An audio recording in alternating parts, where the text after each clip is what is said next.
He has a high-powered rifle handy and knows how to use it. I don't wanna be a friend. I don't wanna be a pal. I don't wanna be a buddy. You never your fair. Can't you see I don't care? Can you understand? I don't wanna be a friend. And you call me on the phone every single day, yeah. And you're trying to think of me, all those things that you wanted to say. Now all we had is gone, and it ain't never coming home. Just go away and leave me alone. Can you understand? I don't wanna be a friend. Can you understand? I don't wanna be a friend.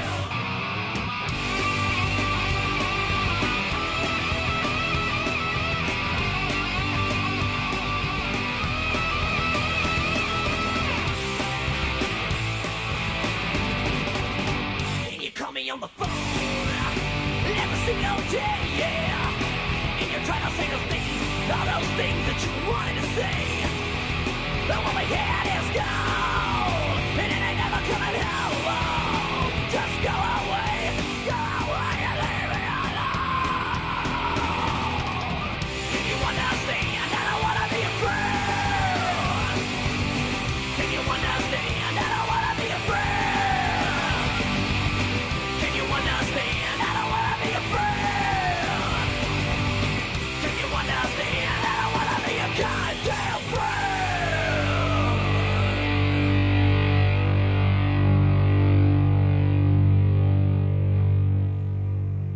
Make time for adventure, contemplation, and bombast. This is Thinking Liberty. It's Tuesday, July 12th, 2011, and we're live on thinkingliberty.net. Woohoo! .net. .net. The non-slacker faction of Thinking Liberty was here on time. Bosco just slipped in before the wire. I just slipped in, but I'd like to point out that I brought beer, so it's okay. Oh, okay. There's a trade-off there. Oh, you brought beer. Yes. Something that I won't drink. That's Yep. great. Yep. Thank Would you like a beer? Not right now. So I've got to drink all these beers by myself now. Yes, Before all the by end of the yourself. show. How many beers do you have? I actually brought 8 beers because I need the bottles because I realized I have to bottle beer on Thursday. So I got a bunch of Swing Top Grolsch that I guess I'm going to drink. Fantastic. Before the end of the show. That would be a bit much. I told Megatron, I was like, I'm going to try to pace myself. If I can do 4 beers during the show and like make time for 4 beers tomorrow when I'm supposed to go out drinking then too. So I don't know how it's going to work. I but, like that you're scheduling your beer drinking. It's like a task that you have to. It's Well, I it's need your these- chore, you know. I need these bottles. I gotta have them. Otherwise, Gotta have it. I got to have it. Otherwise, I'm not gonna have anything to put my other beer in. Okay, then. So that's why we're drinking from the Swing Tops. You could have used my half-liter Nalgene bottle that I left in your car. I totally should have taken your water bottle that you left in my car and just filled it with beer, kept it for 2 weeks while it carbonated, and then gave it back to you and be like, here's a bottle of beer. Oh, that would be awesome. So we'll talk about our hiking trip later on. But first, let's talk about who we are. I'm Darian. We've got Bosco over there. Hello. And Bile. He's on the controls. Controlling stuff. Correct. Making sure that your volumes aren't peaking and providing. And making sure that you're not peeking. Oh, thank Right. you. Zing. I don't know what that means, but okay. And that's like- without drinking anything. That's stone cold sober. I said that. As he starts talking about peaking, he's tearing the label off so you can hear, like in the You're- background, like you're gonna something hear- being removed. You're going to hear every Grolsch pop, by the way. So every bottle I pop, we will hear. It may be in the background while Darian's like, during the Civil War, which occurred at this particular time, this happened at this time. But you'll hear the Grolsch pop. Cool. So we've got an interactive podcast, as most of you know. If you're, Sorry. that was quite interactive right there. I think I peaked the levels on that one. That was a little loud. You popped the levels. So Yeah, we got an interactive podcast. We have people already in the chat room if you're listening live at 8. And we're back on thinkingliberty.net, the anarcho bombast podcast that usually does not have technical difficulties. We just had a computer restart there, so We still got the greatest tech guy in the world. right. Yeah, he had that shit up and running like nothing happened. Hate computers so much. But they're your life. Yes, that's why I hate them you so much. hate them. I can understand That's why that. I must control them. We got a lot of cool talk in the chat room about breakfast for dinner. I actually had breakfast for dinner today. I was saying part of the reason I was late is because the girlfriend really wanted to go to IHOP, so we went to IHOP, even though we only had 30 minutes. So, interesting thing, IHOP, at least by me now, has the calories in each dish right on the menu, right next to how much it costs. So me being the math guy, I'm immediately working out calories per dollar, Yeah, I know. trying to maximize my choices. That's like whenever people are talking about like counting calories, I'm just like, all right, how many calories am I getting per money? And you gotta of course look at the nutrients because a lot of cheap stuff will just be, garbage that's just calories but not really much else. But you want to make sure you get your vitamins, your protein, your salt. good type of carbohydrate. Yeah, your salt. You need to be Your salted. sugars. Lots are and the lots food of sugars. Sugar, salt. That's what you get pretty much at IHOP. Syrup on salt pork. Well, that sounds fantastic. So as I was saying, this is an interactive podcast, which sometimes interacts with you. And you can get in the chat room there and chat us up. We've got email, we've got phone, we've got Skype. Chat room's hopping. I'd suggest you get in it. There seems to be a lot of cool people in there talking about neat stuff. Yes, like Thinking Liberty. I don't know if they're talking about Thinking Liberty, but they're talking about cool stuff Cool stuff such as Thinking Liberty. and making brownies That's pretty cool. and brewing beer. So, people were also talking about getting Google Plus thing going And Google for tonight. Plus. I don't know if that's going on in addition to the chat room or not. If it is, we're not going to be able to see it because I don't have that set up. Oh yes, you Thinking Liberty does have a Gmail account that is otherwise unused except for a couple Google services. However, to set that up on the TV, I'd have to put up 2 windows and do other things. There's no reason. We have our own damn chat room. You can use that chat room. Go to thinkingliberty.net/chat. There's IRC chat room. Just use Let's it. keep this all monopolized. So what I am unfamiliar with the Google Plus group meeting features and stuff like that. I heard they're pretty good. What can you do with it? Well, there's different things, and I think it's a little annoying because they're all totally separate currently. One, you have just GChat, and then on top of GChat, it appears they've created this thing called a Hangout, and that's through your desktop interface.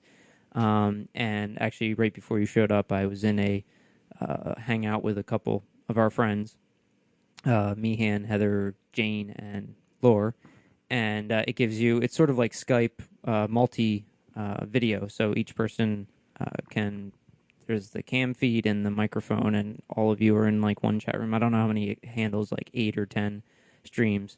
And then there's chat on the side, and it's interesting. You can actually all watch the same YouTube video together, and you can mute people and whatnot. So there's that. There's the Hangout, and then on the mobile devices they have huddling or Huddle, which allows you to invite people. But it only works on it's supposed to be a replacement for BlackBerry Messenger, I think, and it's real-time chat, but it's a group chat, and it tells you when people enter and leave and things, and it's all it's more or less like an IM chat room, but it's unrelated to GChat or Gtalk, which you can also get on your mobile device.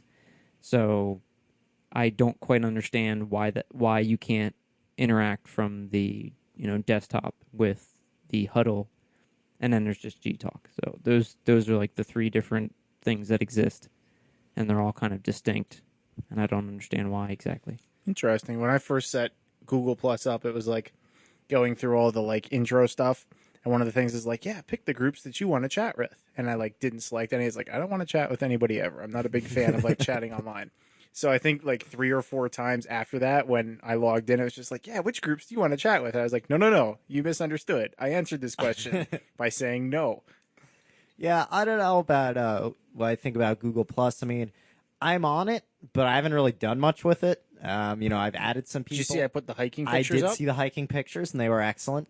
But I think once I get over the small hurdle of just figuring out how the interface works and what all these different terms mean, and who I'm sharing with what, I think I'll like it a lot. I was thinking about comparing the Google services I use to Facebook because Google Plus is in a lot of ways a social networking site replacing Facebook.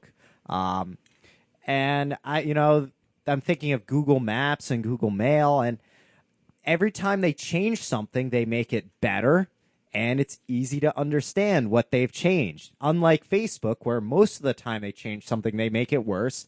And even when they add a good feature that makes it a much more useful interface, they do it in such a crappy, like non-helpful way.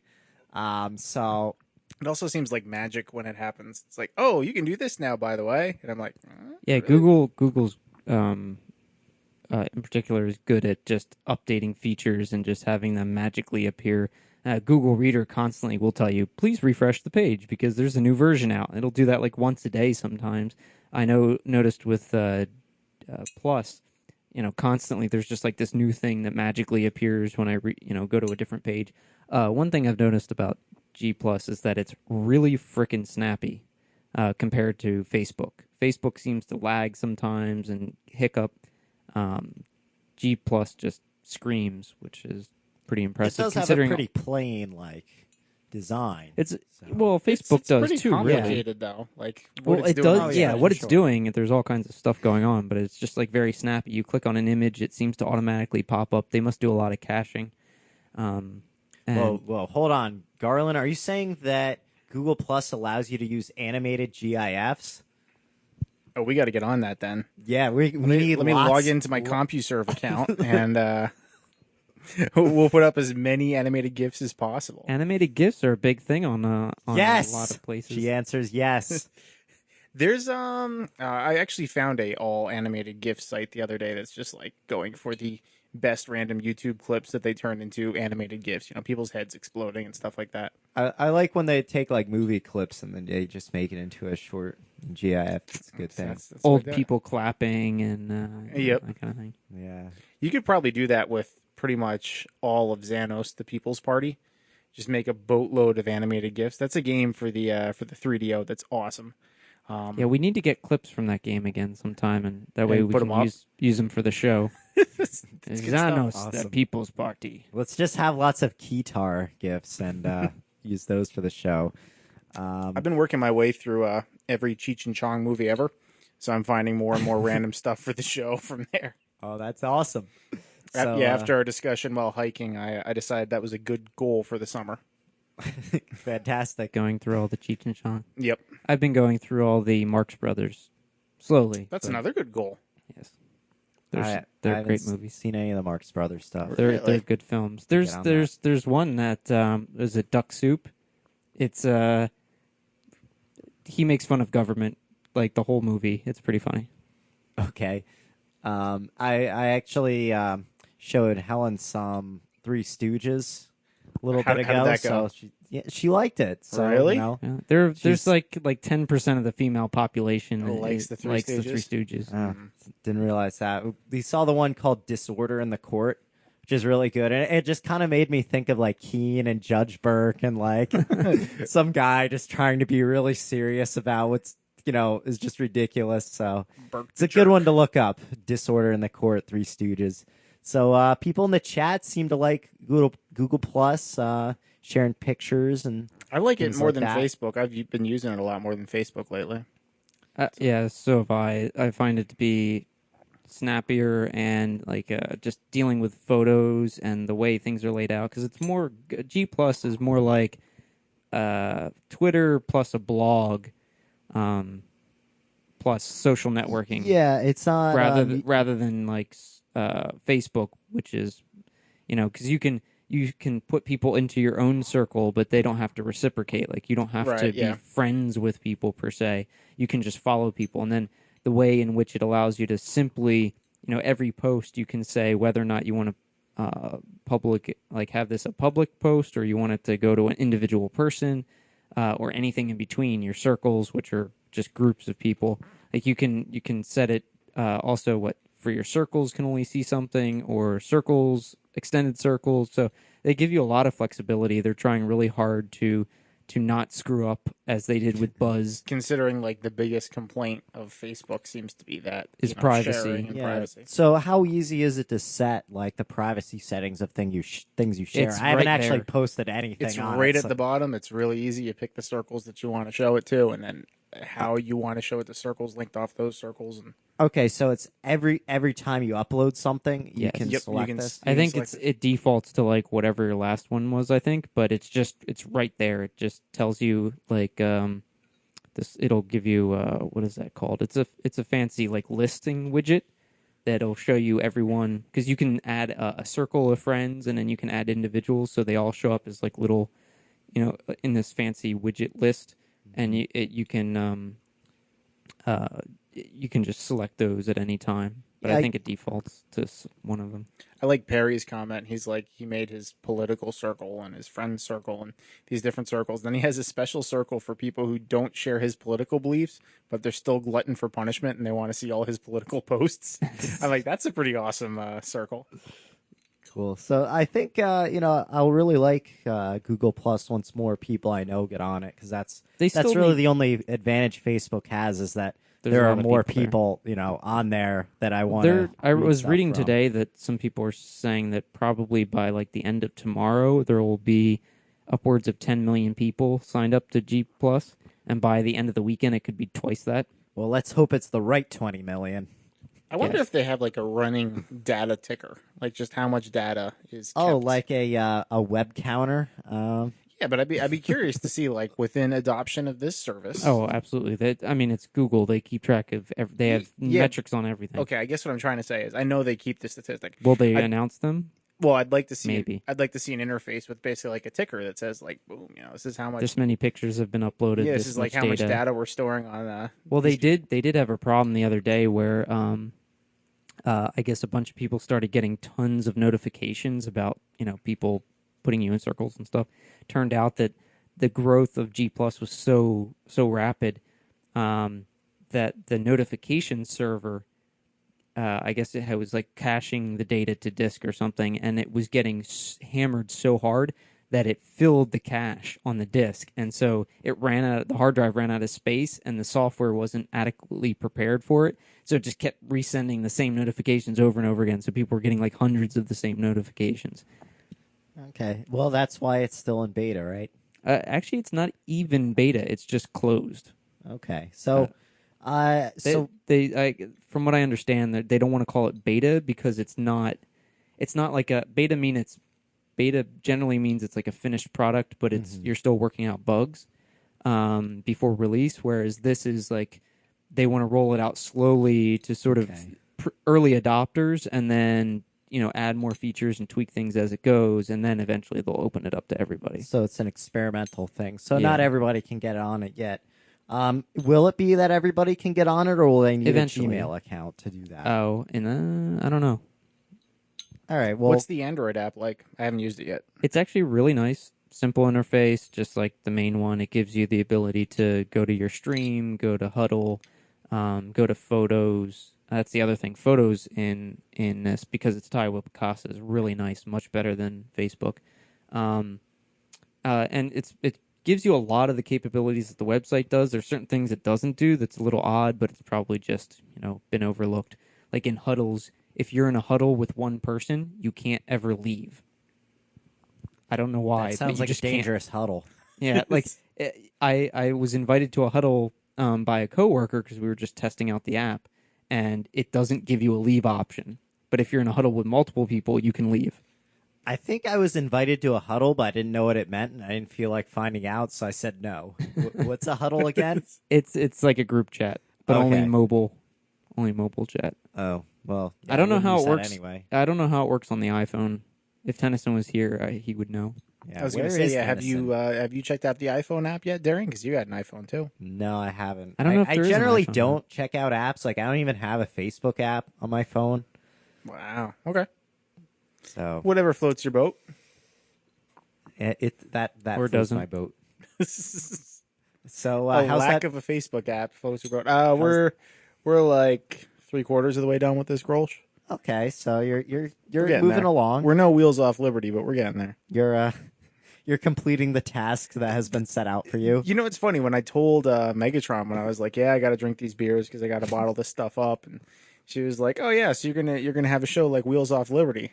I'm like, "Damn it! Would you stop mentioning Wheels Off Liberty like all the time? Even if just, we were classic- just because we're drinking." Even if we were drinking and all totally trashed, it'd still be a better show than Wheels Off Liberty. I'm just saying. Well, that's just because we have better quality hosts. Yeah. Tail You riders. know, it's all about the talent. We really just need to get And we have a black guy. we need to get really good at impersonating Jamie Crane. That's what we need to do. Well, we need our Jamie Crane soundboard so that we can prank call FTL. Coattail riders, dude. Coattail riders. Because I can't even say half the stuff he normally says on our particular format of the show, what we go for. 'Cause there's a... Yeah, we try to be radio friendly because we think that radio stations will play us. there's a couple. Apparently, the community station in Keene is back on. We should make a Jamie Crane animated GIF. That'd be awesome. All right, Garland. I think you we get should- on that and send it to us before the end of the show, and you win. We need an animated I don't know gif what you win, of George smacking Jamie Crane in the ass with a paddle. That should be our animated gif. Hey, we got there he Tennyson. Is there video of that? There could be. There could Just be. the- That's not good enough. just I the need fact that. that I Why, said- why not a giant spatula, like a greasy like spatula, and then go back to making bacon weaves? Just the fact that we are broadcasting this means that they may do it. That's a possibility. It could happen. You want a beer, Tennyson? No, thanks. You got any bottled water? Do I have any bottled water? No. There's a Nalgene with a little bit of water from like I think there's water in the fridge a I week could get ago you. that sat in a hot car. I'm sure that tastes lovely. Does it have iodine in it? No. Oh, see, well, there you go. No, because it's from a Brita. So I think that would Better take already. out just about all the iodine. It probably does have bacteria in it. Tennyson does not look pleased about the prospect of drinking nasty car water and or beer.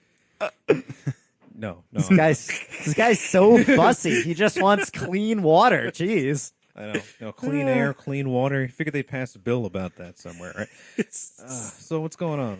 What's going on? We were just talking about Google Plus. Google Plus. Have you used it on the iPhone? Yeah, I've used it on the How's the interface? It's the mobile website. It's not an app yet because eventually they'll release an iOS app, but it's pretty good. I mean, it's actually nicer than say like the Facebook mobile app, either the app or the mobile interface. So they really thought this thing through, which is great. And that's just the mobile website on Yeah. the iPhone? Wow. Yeah. Nice. I'm kind of out of breath here, so Hey, I understand. Take your time. I ran for a little bit, but it's okay. It's okay. know. Running's good for you. Did you just run in from New York and boy, are your legs tired? No. Okay. That you butchered that joke. Well, that you was really the point. Like, all I right, am the joke yeah. butcher. Think about that one again, and then try and say it later on in the episode. Yeah, we've got let's see here. 1 hour and 35 minutes for you to fix that joke. So you just work It's on already that during done. the I breaks. just fixed it. I fixed it good. All right, so I don't know because I don't have any headphones actually, so I couldn't hear the beginning of the show. Did you guys talk about the time in the woods? Or are we going to save that? Oh, that comes after the break. Okay. We start with the boring stuff so people will listen. I think Google Plus is exciting. That's far from boring. Just about everyone I know is obsessing over G Plus and waiting for Facebook to die and Google to get events and a couple other features so that they can jump ship. Yeah, it's coming. I mean, anybody saw Vic Gondotra's post on his G Plus thing the other day? Vic is a big high muckety muck in Google, and so he was saying that there are things to be added, and they're going to be adding them next week. So will be added. well, yeah, added, changed, one of those. So I suspect they're going to start implementing something from Google Calendars or something for events. Yeah, they've gotta do that Yeah, quick. they've got to put that in, and Well, if maybe they could integrate it with Google Calendar, which I'm sure they will, Yeah. If they could get be the a killer CIA. feature for Well, me. it's It's funny. true. Everyone's All like, time. "Well, I hope they integrate with Google Service X." It's like, well, it's They're gonna. Google. That's what they do. Like G Plus. I wouldn't be surprised if like Android 4 was like more and more integrated more like with. G plus centric, probably. Yeah. Yeah, I mean, right now a lot of the mobile operating systems seem to be Facebook and Twitter centric, so it's definitely going to get there. What else is going to happen? G I'm plus will hoping- become H plus. Well, I mean, we already have the Singularity Hub over on there. So the guys at Singularity Hub got a chance to be on G+, which is unusual for a lot of organizations. And now everybody's commenting on their things. They're like, oh my gosh, Singularity Hub is here. Because they're getting about a third of their traffic now through G+. And Help this us is, out. What's Singularity Hub? Singularity Hub is really just like a news aggregator for anything fancy technology related. So Transhumanist specific? transhumanist specific usually, so the GNR stuff, the genetics, nanotechnology, robotics, then and GNR stuff, the Guns N' Roses stuff. yeah, see, some people Or don't Chinese like democracy? some people don't like the GNR abbreviations. People want nano bio info cogno NBIC. They're like whatever. Why don't they just call it nano pants? We've already covered nanopants here. So have you This organization's have you about Googled nanopants? Did you Google it? No, I didn't. Google nanopants.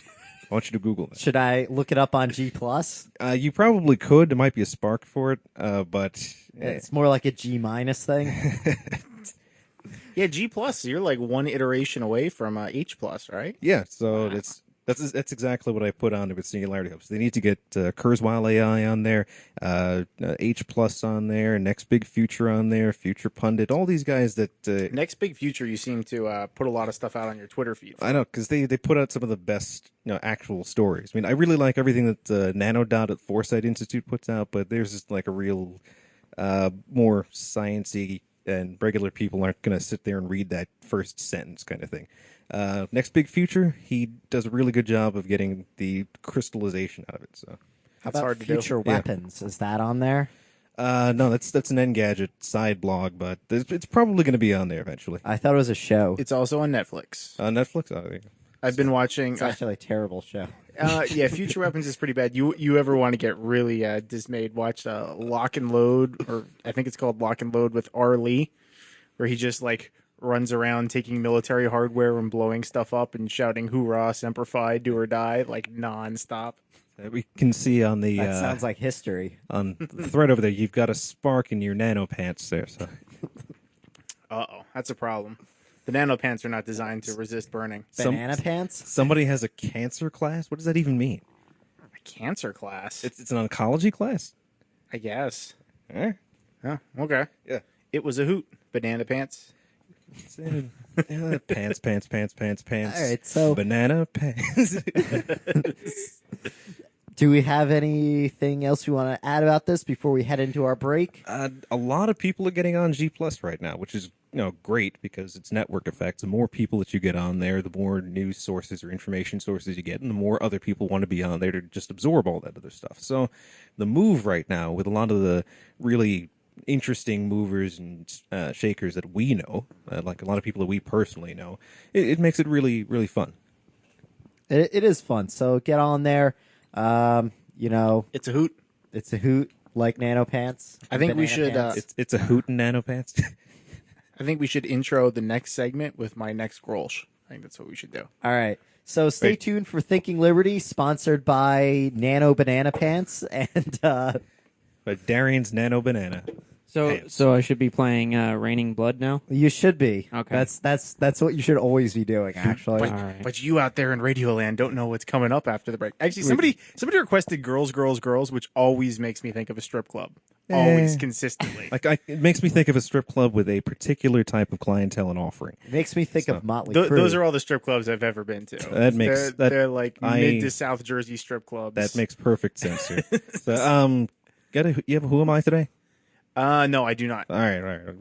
I'll get you a Who Am I person eventually. So Oh, sweet. yeah, I got somebody. Yeah. Cool. Eventually. So stay tuned. We're going to have some hiking stories. We're going to have some Evil Dead stories and some history stories. So keep it going. ThinkingLiberty.net. Evil Dead.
Trapped in purgatory, and life lives object alive, awaiting reprisal. Death will be their acquiescence. Sky is turning red. Return to power, draws near. Fall to me, the sky's crimson tears. Abolish the rules made of stone.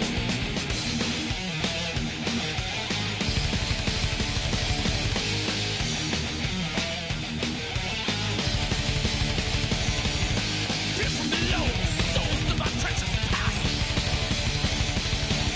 Betrayed by men, not ornaments dripping above.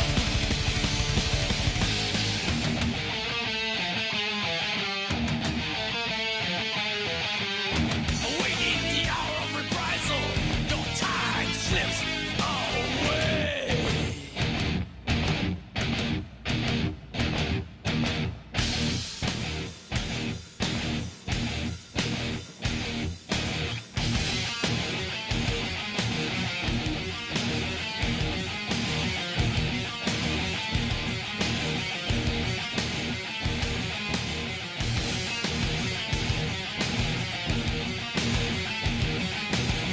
Raining blood from a lacerated sky, bleeding its horror, creating my structure. Now I shall rain in blood.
We'll give you. And we're back on ThinkingLiberty.net.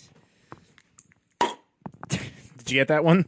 I think so. Yeah, we oh, got it's going on your pants. Oh. I'm just gonna sit here and So- take it so so it doesn't get on the upholstery. So speaking of strip club here, Anyway, while we're on the break, we actually got a call from a listener here. So, a friend of the show, Mr. E. Lee McFall. He's an author. He's a libertarian, anarchist, agorist, Christian, all-around wonderful guy. So, what's going on today?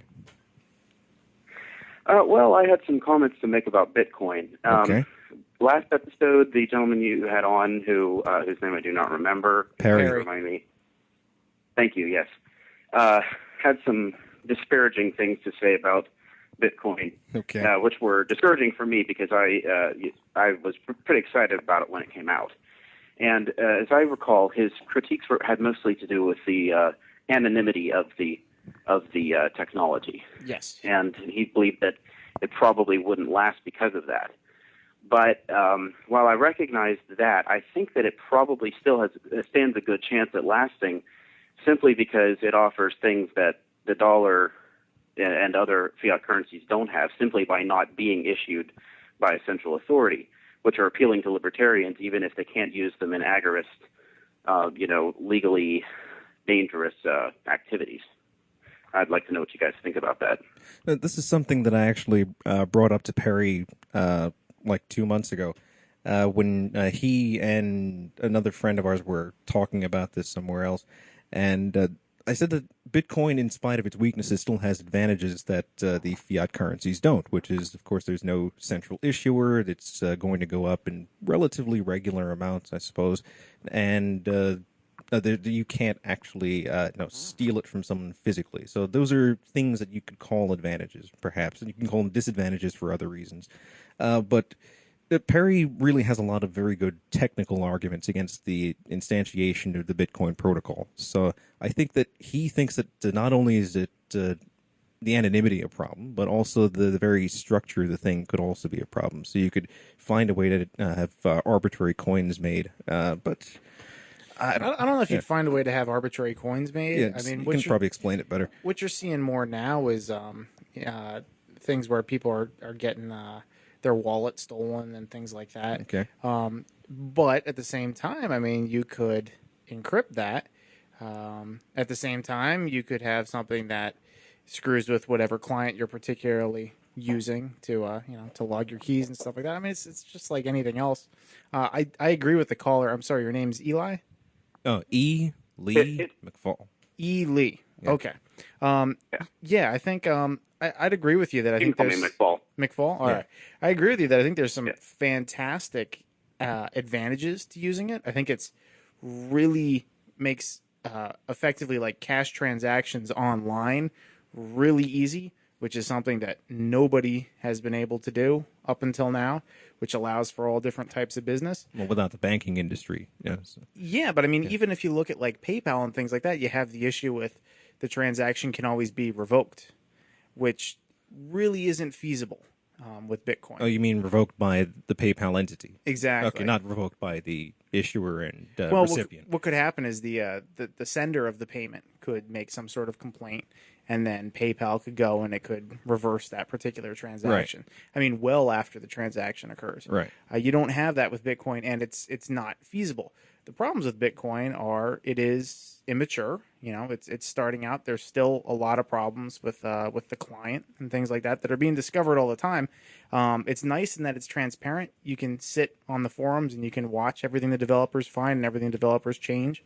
I don't think I'm as pessimistic as Perry when it comes to Bitcoin, but I wouldn't say that he doesn't have some good arguments, I guess.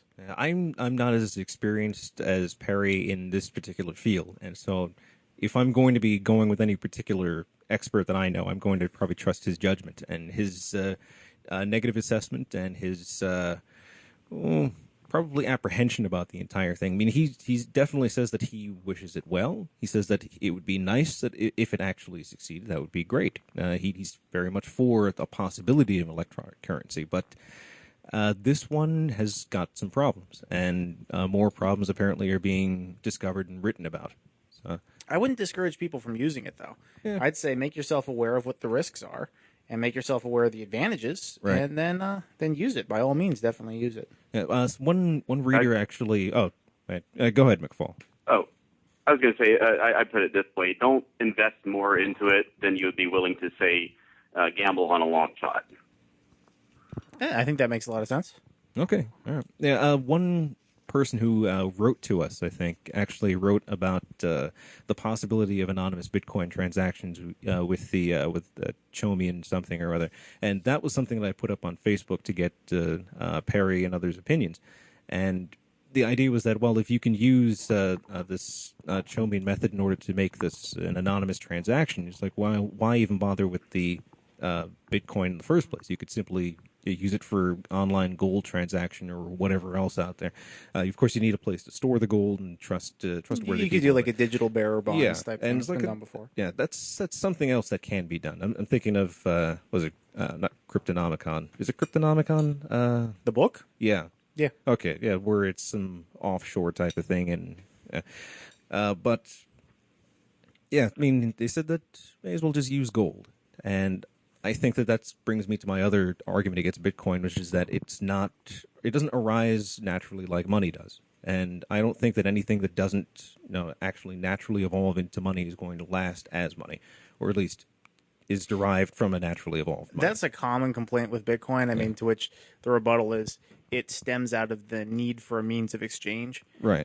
In this case, you're willing to accept that it's not backed by anything other than faith in the fact that Bitcoin's there and it's going to be around, and basically the discrete math behind it.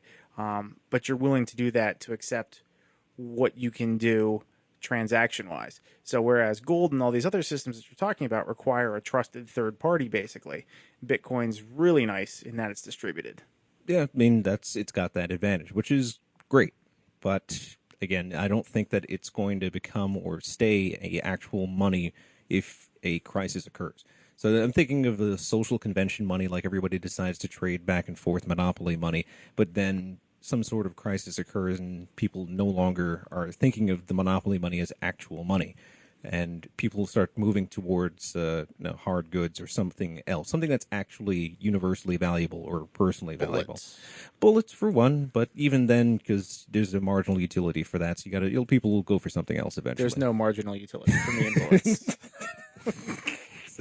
There's no marginal utility for bullets. Kevin Carson proves this. All right, Have you seen the Kevin Carson blog site? the Kevin Carson facts? Yes. I have not. Caller, have you seen the Kevin Carson facts? I have not. It's been a while since I've read anything having to do with him. Okay, well, these aren't actual facts. They're like Chuck Norris facts. Yeah. But But they're pretty good. So Charles has been coming up with great ones. So I like the one, Kevin Carson will rip you a new one in the shell of the old. It's pretty good. I got to check this out. That's pretty awesome.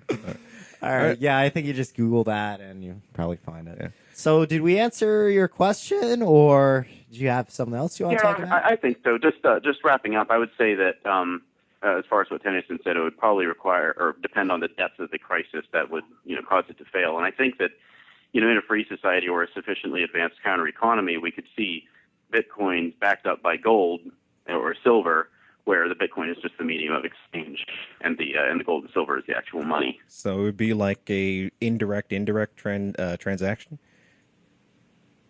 Well, yeah, because it's easy to move coins, but not easy to move gold and silver. Yeah. I'm of the mind that you don't even have to really move the gold and silver if you have a really good accounting of it. So it would be all of it in one place, and everybody has title to the gold, and titles can trade back and forth. And so you wouldn't actually have to do anything with the gold. I mean, you could take possession of the gold if you wanted to, but honestly, most people would rather just go for the convenience of not having to bother. And title would trade just like, say, Bitcoin numbers back and forth. That's probably right. I'm just thinking that Bitcoin would be a way that the market could get around banking, which is an advantage that I see. Maybe it's just wishful thinking on my part because I have put a few $100s into it. Oh yeah, I understand. No, hey, keep using it, keep learning about it. I don't want to discourage anybody from learning about Bitcoin, using Bitcoin, anything like that. Like I said, generating Bitcoins. Yeah, if you're good luck with that. If you're, it got a little tough, didn't it? Yeah, the difficulty. I don't even know what the difficulty is at right now, but I mean, if you're aware of how it works and why it works and what the risks are, then by all means, go forth and be fruitful. Yeah. Oh, McFall, you had you wrote us before about possible advertising because you wrote, was it short stories? Was it? And I don't know if anybody Yeah, got. well- Did anyone get back to him? Because I forwarded it to all you, and I don't know if anybody with real numbers got back. I think to him. I slacked hard there. Okay. Well, it's vacation. So. Well. Anyway, while you're on, what kind of short stories do you write? I write, my site is fledgepress.com, and I'm actually publishing a serial novel there, or a couple of them. And it's a pro-liberty fiction. One of them is kind of a comedy sci-fi about a mercenary in a post-collapse state society where things are just starting to begin to shape up. And another one about a government genetics experiment gone wrong where the government did what it meant to do, but the success is more successful than they wanted it to be, like the internet, I would say, Okay. only with people. Okay, Sounds so cool. where can people find these? Fledglingpress.com.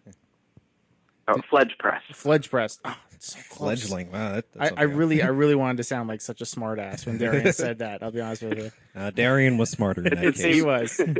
I didn't quite It's the hear same you, root so I word. wanted to make sure that we got it. But I just want to say that Stacy has posted a quote: "The military-industrial complex is, after Kevin Carson is done with it, the military-industrial simple." So Anarcho Tom writes, Kevin Carson can recite pi backwards. Oh, good stuff. All right. That Well, would be a hell of a sobriety test. okay. So you heard it here. Fledge Press. We'll try to get back to you on that advertising thing. What's the title of the story again? The one about the first one I mentioned was Burning Rock Ranch. The second one is Right. Novant Children, and then there's another one there by another author. Okay. All right. So we will just take a look at it. Well, I guess we could put a link up on this episode, right? Sounds good. All right. right. Well, thank you very much for calling in, McFall. We appreciate it. Yeah, thanks for calling. All right. All right. Have a good day. Cool. What's on the agenda? The agenda on these very Once again- extensive show notes. Once again, it looks terribly, terribly sparse on Darian's show notes. Sometimes it's just drawings of like smiley faces. Darian's a stuff like Spartan. that. It's going to be sparse. It's decimated. Yes. All right. So what do we got? I think it's time for to talk about our hike. Oh, the hike. Okay. So someone told you guys to take a hike and you took it seriously. Yes. We were like, all right, okay, goodbye. No, Darian and I were planning to go for this this hike. It was what? It was going to be a 6-day thing. 5 day? 5.5 days. All right, we were going to the Northville Placid Trail, which is in Benson, New York. Catching it at the Benson Trailhead, marching north about as far as we could, and then turning around and going south afterwards. You want to tell them a little bit about the conditions as we drove up? Well, yeah, things are going all right. Then as we're driving pretty close to there, almost on our exit off of the highway, just dark clouds like rolling in, and then just like huge thunder and like lightning bolts like reaching from like the sky all the way down. It And was we're like, foreboding. That's not ominous at all. yeah, like, oh, I guess we're going to Mordor. I didn't realize that we were taking that route. This is called foreshadowing. Darian's an author. This was after we had a this is after we had a blowout right next to us on the highway too. That was before all this. We had a tire like blowout. a dump truck like had a tire blow out like right next to us. That was interesting. But yeah, so we're going up there and we have the radio going.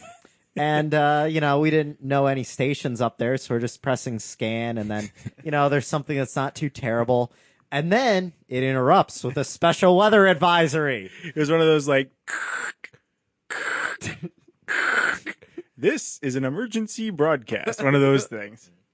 Yeah, like, stay inside, you assholes. Yeah, pretty It was much. like saying, like, a major electrical storm was heading through the area. And they courteously reminded you that if you can hear thunder, you can be struck by lightning. They must have said that like 6 times. Also, lightning is one of nature's most deadly killers. They said that like 3 times. Seriously. But apparently, Yeah, more so than sharks. That's And, true. Every year, more people are struck by lightning and killed by lightning than are injured and killed by sharks. but apparently there was a lot of electrical activity, hail, and 60-mile-per-hour wind gusts. Wow. but it was all like just passing over the area, and like the watch ended like right when we got to the trailhead. Yep, and it was kind of nice. Did you guys get a shot of any of the storm activity? No, we're not photographers. Well, no, next time.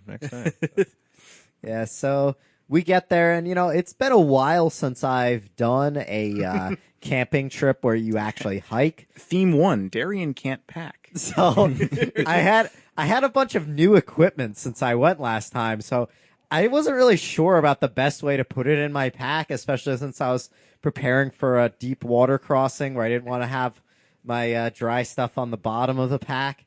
So like we get out there, and I'm like, damn it, I can't find my raincoat. And it took me like 5 minutes. I just like threw everything like. Meanwhile, it starts to rain again while Darian's like in the back of the car searching for his raincoat. We had like a slight window where we could start hiking, and I like ponchoed up, got my pack on and everything. Then it starts raining again while Darian's looking for his raincoat. But that didn't take that long. It was just funny that It was like a solid 15 minutes. It was not 15 It's 15 minutes. No way. It was like you searching through your pack. it was like This 5 was, minutes. This was just the two of you, right? Yeah, this is just the two of Just us. the two. And the dog. Oh, yes, that's right. The dog's a key player in this. So yeah, it was like 5 minutes later, which included putting on hiking boots. I brought your got socks on. back too. You left your socks in my I car. left socks in your Yeah, car. you left socks, a stove, and a water bottle. Oh, fantastic! I wonder what that combined. It's better than what you left in my car the one time. That's Timothy. true. That's you true. you said I left a magazine, some DVDs, tissues, and hand lotion is what you left in my car coming back from Porkfest 2 years ago. Was there a magazine in there? So, I don't know. I might have just added that for spice. I know. Spice. I had mustard. That's a good one. Spice. The DVDs all came from Spice. There you go. But okay, so anyway, so Darren gets his rain jacket on. We go to the trailhead. We register, and we meet these two guys coming out. You want to describe these two guys? I didn't coming out? really have a look at them. Oh, okay, so they were soaked, like drenched head to toe. They weren't really wearing any rain gear. They did not look like they were having a very good time. They came in, they checked out at the trail register, and they just sort of left. They come up later. We talked to some other hikers about them. But yeah, that first day we hike, I think it was a total of 7.4 miles. We start by hiking to Rock Lake. We get to Rock Lake. Darian thinks that it's absolutely beautiful. And here's your second theme for this story. Okay. I tell Darian there's like 2-something miles to go to Silver Lake. And Darian says, oh, well, if it's only 2 miles, like we should definitely Well, hike you that. said like it's nicer than this. I was like, it's nicer than this. This is awesome. Let's go. Oh, you also saw the tree. I saw the trees. Now Rock Wait, Lake. a single tree. Rock, yes, I saw. There's the only one. It's not There's only one of a these single ones. tree; it's the single tree. Okay. Rock Lake is where Bosco had his breakdown that he talked about Oh, on yeah, that yeah, show. yeah, I remember. guess we didn't look up which show it is. No, but I considered it, but Yeah, that did, you, required did you effort. step on a rusty nail up there? Is that what happened? No, I just couldn't take it. It Okay. was- yeah, he went on a winter hike by himself, and it turned out to be a bad idea. I would think that a Jack London story maybe would have cued you in on that, but yeah. So So I show you this tree. What's the tree say? So he starts looking around, and he's like, yeah, I'm looking for this tree that I carved stuff in that night. Oh, it was a carving, So- not that it was a conversation I'm like- with the tree. I'm like, No, oh, the this is where conversation was with the lake. I was like, oh, this is where that all happened, and he's like, yeah, that's the lake that I was screaming at. I was like, oh, and that's the lake. So he's like, oh, here it is. So I look at the tree, and like in the totality of this sentence takes up like a foot of space, like vertically down the tree trunk, and it says in capital letters, "Take nothing for granted." And I was like, wow, this is like the craziest thing I've ever seen. Like, I was like, I guess as last words go, those are pretty good. That's usually like the life lesson at the end of it when you've either survived or you figured out that you're not going to survive. You write those words. Yeah, that's what I was thinking at the time. Yeah. So that's yeah. So take nothing for granted. I believe I used that phrase when there was an outhouse that I had toilet paper. So I was like, well, take nothing for granted. I'm going to take a dump in this outhouse, which, considering how bad it smelled, might have actually been a less good idea than. So anyway, so we hike keep track now. We hike an additional 2 miles from Right. where we are Silver Lake. to Silver Lake. We get to Silver Lake. There's some people at the lean-to. There's one guy in the lean-to. There's one guy out on the lake in a canoe. There's a canoe that you can take out in the lake. Yeah, there. just hanging out there. You can just use this canoe. it's Pretty really awesome. sweet. It's a beautiful campsite. Great. So Darian pitches a tent for the first time that night, and we're kind of hanging out, and it's really not It's that not bad. the first time I've pitched a tent. It's just the first time on this one. So it's like I cook in the dark. It's not that bad. I forgot what we ate. It was the shepherd's pie. Oh, the shepherd's pie. Yeah, it was kind of tangy. It had these tomatoes in it that ended Wow. up tangy. That wasn't very good. Other than that, it was good. Eh. I liked it. But so we eat that. The guy comes in from the lake. The guy turns out he's on his 20th day on the trail. It's a 133-mile trail. Wow. He's on day 20, so he's like about 8 miles from being done with this trail. He talks to us a little bit, and what does he tell us, Darian? Well, he tells us that a couple miles ahead there's a bog, and he had to take his shoes off going through that bog. So Okay. be alert for that. Yep. Other than that, everything's good. Yeah, that's what he said. Trail's fine. There's a bog up ahead. You got to take your shoes off. Everything's fine. All right. That's Yeah, that's not much. That doesn't sound bad, does I it? mean, just roll up your pants and then you just go ahead. Yeah, Yeah, you would think so. And I guess the other guy was hiking in the same direction. He was trying to do a through hike. Yeah, he's hiking the So- same direction as us. So we're hiking north with the other guy, and this guy who came off the lake is hiking south. So the next day we set out, and the trail is not as nice as it was walking up.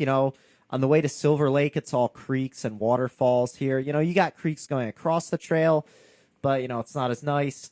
So then we come to this clearing, and Bosco's like, this is the bog. I'm like, the bog? All right, let's do this. So it's a bog, and there are bugs all over the place, gigantic mosquitoes, black flies. The mosquitoes are so big that when you slap them, they make crunching noises when you hit just them with your broke hands. like something. Yeah, and Like I you just remember. broke a bottle on your back. And the funny thing too is because Darian at first, like I brought 100% DEET bug spray, and I'm Okay. using it right. 100% DEET? Yes, What does that- 100% What does that even smell like? Death. So Darian's like, oh, I don't want to use that. And I think around sometime when we were hiking up there, he ends up slapping his arm, and there's like a trickle of blood running down his arm. He looks at his arm and he's like, Jesus Christ. So he ends up using the bug spray. Okay. So the bug spray works pretty well I on also had mosquitoes. bug cream. It wasn't even spray. It was like cream that you put on yourself like sunscreen. But it works well on mosquitoes. What it doesn't work well on is the other fun insect we had there, which are black flies. And at this point in time, the black flies are really starting to get to the dog. So the dog is like getting bit up by black flies pretty much nonstop. And everywhere he gets bit, he gets like this giant red whelp. Okay. So they can bite him inside his ears, they can bite him through his fur, they can bite him underneath, and they're like clinging on and biting him. He's not having a good time. Yeah, he's like rolling around while we're at this bog. Like We're running- all right, we got to get through this as fast as possible. He's running around as fast as like he's losing his mind. He's getting so destroyed by these black flies. Oh. So we're at the bog. So you want to tell him about the bog? Well, I hear what the bog was like last time. I remember, Bosco, he had to wade in a little bit. So I take off my hiking boots. I put on my my lightweight trail shoes that I brought as wet shoes. I have a wet and a dry pair of shoes. Smart. He puts on his sandals. And even though I brought shorts for the express purpose of wading, that day I was wearing long pants, but they were the military pants. So I pulled them up and tied them, above the knees. So we go through this thing and, it's pretty long and there's wooden planks underneath the water. So I'm just walking through, it's just a little bit on top of my foot. I'm like, oh, I could just, walk without boots. Yeah, I so- could have just walked in boots. But So to give you an idea, it's a boardwalk that is sunk. So there's about like a foot of muck on Okay. top of boards. So you can't see the boards you're walking on. Right. in but the you walk beginning through you it. can, which is what's deceptive because you think that it's going to be an easy time. Yeah, Darian's like, oh, I'm just going to keep my boots on. I'm like, no. Take them off. Like, it's going to get bad. It's going to get real bad. So we're walking. I'm anticipating here. We're walking. We're walking across this bog, getting attacked by insects, and the boards are sinking more and more into the muck. So we're just like sinking into mud. It's getting above our ankles.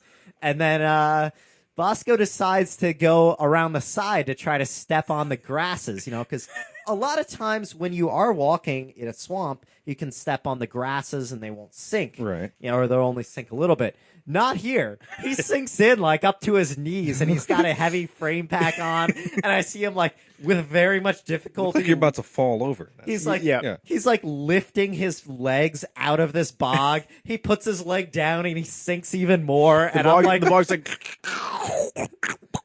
I'm thinking, dude, he's like sinking quicksand here. I gotta get a stick and like throw it out to him and like yank him out of this stuff. Okay, so But so I get back on the boards. So I get back to the boards. I'm like, all right, okay, this is good. I'm only down a foot. So I keep walking across the boards. In the middle, the boards have broken away. You don't know this till you take the step. So I'm like, thoop, up to my waist, right? Muck, sitting there in the middle. Meanwhile, the dog, by the way, who's getting eaten alive by the flies and is making noises I've never heard him make before, he does fine in the bog because he can just walk on top of it. All right, but he's running around trying not to get bit by the flies. yeah, he I'm- weighs like as much as our packs. Exactly. I'm up to my waist in the mud. I'm just like, ugh, this is awful. Having flashbacks to when I did this in the winter when the bog was freezing and it was in ice water. So wait, it was still actually like semi-liquid then? yes. Oh, God. So it was absolutely terrible. I managed to get up on the other side. How did you fare with that section in the middle, Darian? I Well, didn't look behind me. I see you fall down and you're like, oh, the board's out there. So I think, it's just a little board out.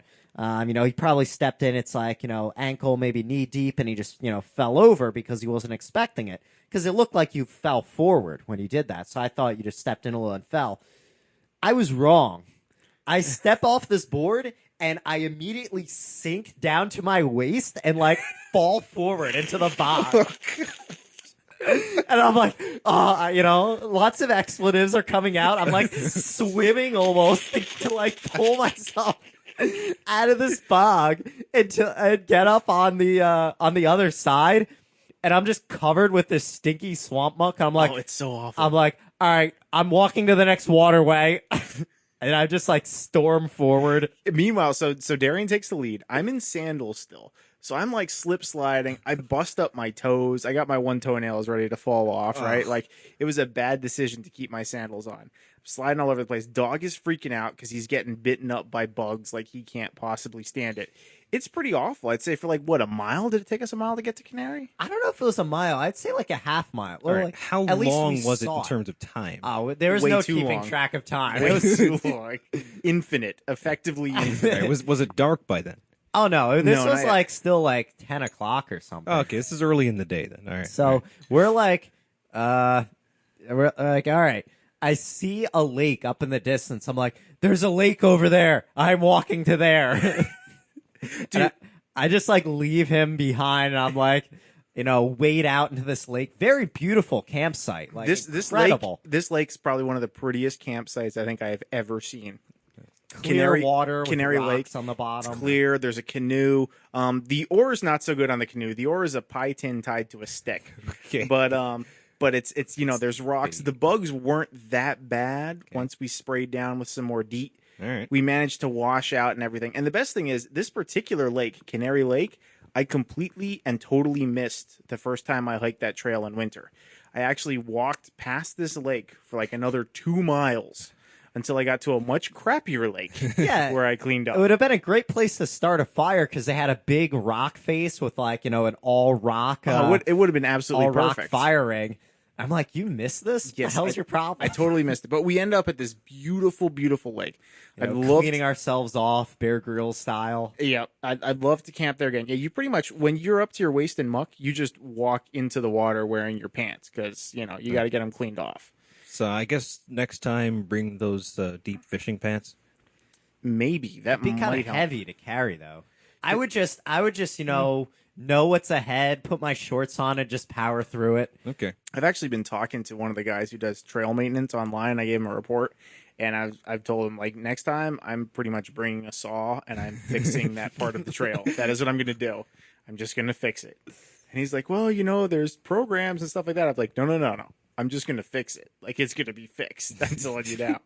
But anyway, so we're at this lake. We clean up. I pull the horse flies out of the dog's ears and, you know, off his penis and all that wonderful stuff. And he's not having a good time.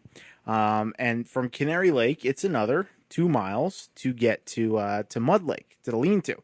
And this is one of the beautiful parts of the trip.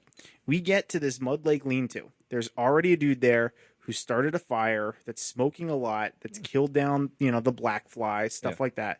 Really nice guy. He's drying out this beautiful lean-to. I get there and I swear I'm in heaven. My dog like posts up inside the lean-to. The guy's got no problem with my dog being off the lead. Dog just lays down. There's not nearly as many flies and mosquitoes. I start drying my stuff out. I'm like, this is fantastic. This is awesome. This is great. And then I say the magic words to Darian. I'm like, well, you know, it's like 2 more miles to White House, the next stop.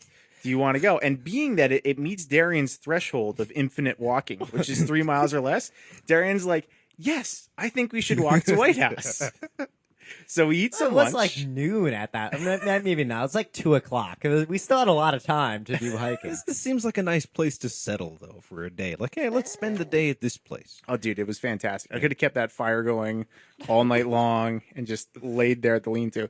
Part of me wouldn't have liked it, though, because that's the furthest I'd ever been on the trail at that point. That's the Okay. lean-to where I had my first breakdown All right. last time, where I heard the coyotes and all that sort of stuff.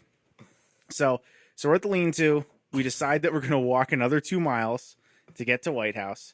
And we after we eat lunch, we start hiking, right? Yeah, we ate lunch at the lean-to at Mud Lake. Okay. You want to tell them about that hike? Well, you know, we're hiking through, and there's more bugs, and there's an awesome suspension bridge that goes over the river. The Sacandaga River, yeah. And you know, we get there, and There's an old chimney from a girls' camp that used to be up there. I don't know if it was for like bad reformatory girls or what, or why they'd make them be up there in the middle of the woods. Was it burned down? Yeah, the building was burned down. Yeah. so There's something like that near me too. It was like an all girls sanatorium or something, and it's like it's somehow mysteriously burned down. And people kind of just drive by it and don't talk. The natives that I've people who live up there, because I only moved up there recently. People who lived there for like 25 years, and they just drive by it, no talking about it. Just don't mention this thing. Yeah. It's like, Well, I think this was like a legitimate camp, but there's a sweet suspension bridge.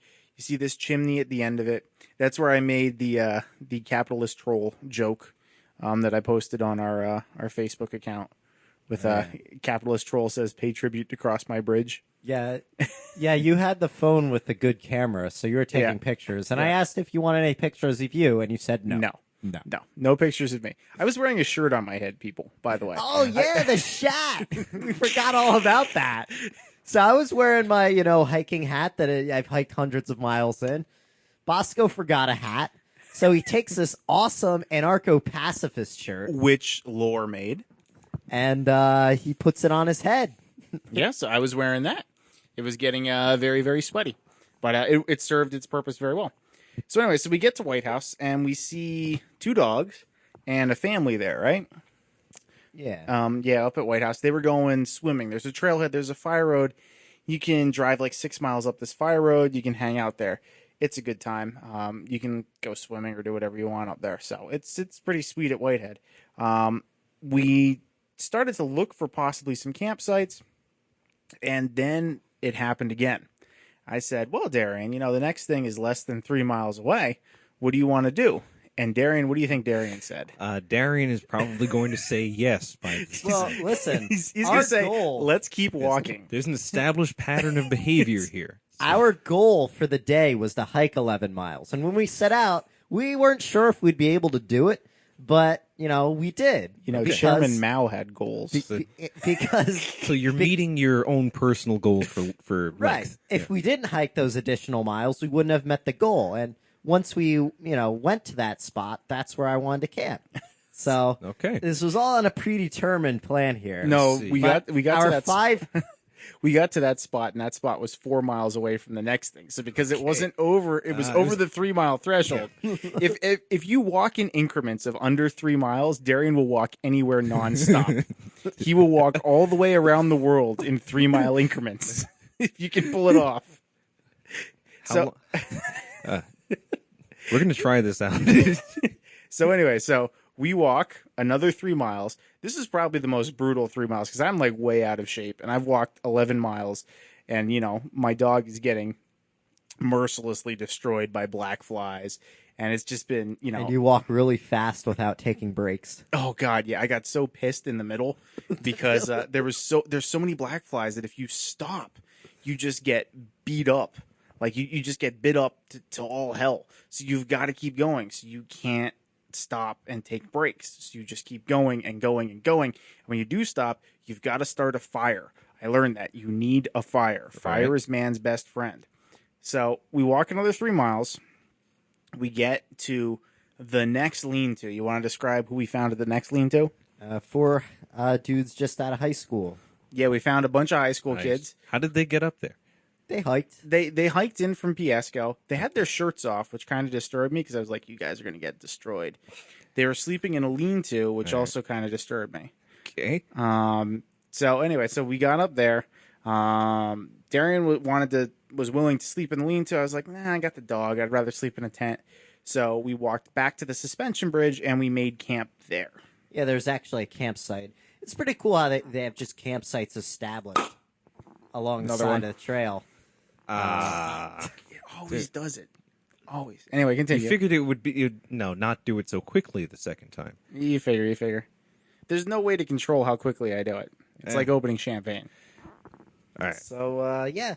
So, campsites established along the edge of the trail. And so we made camp there. We had curry, which was kind of a terrible idea because Everything smelled like curry. everything smells like curry. Say lean-to. Lean-to? Yeah. Okay. So something about the lean-to. So, and no, was there curry? Was there lean-to near this curry smell?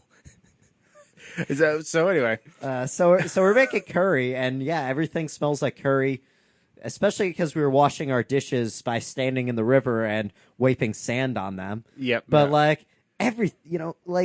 anytime you have Indian takeout, it takes forever to get that off your dishes. It's just not a good thing to bring hiking. So Yep. So we had it tasted curry. good though.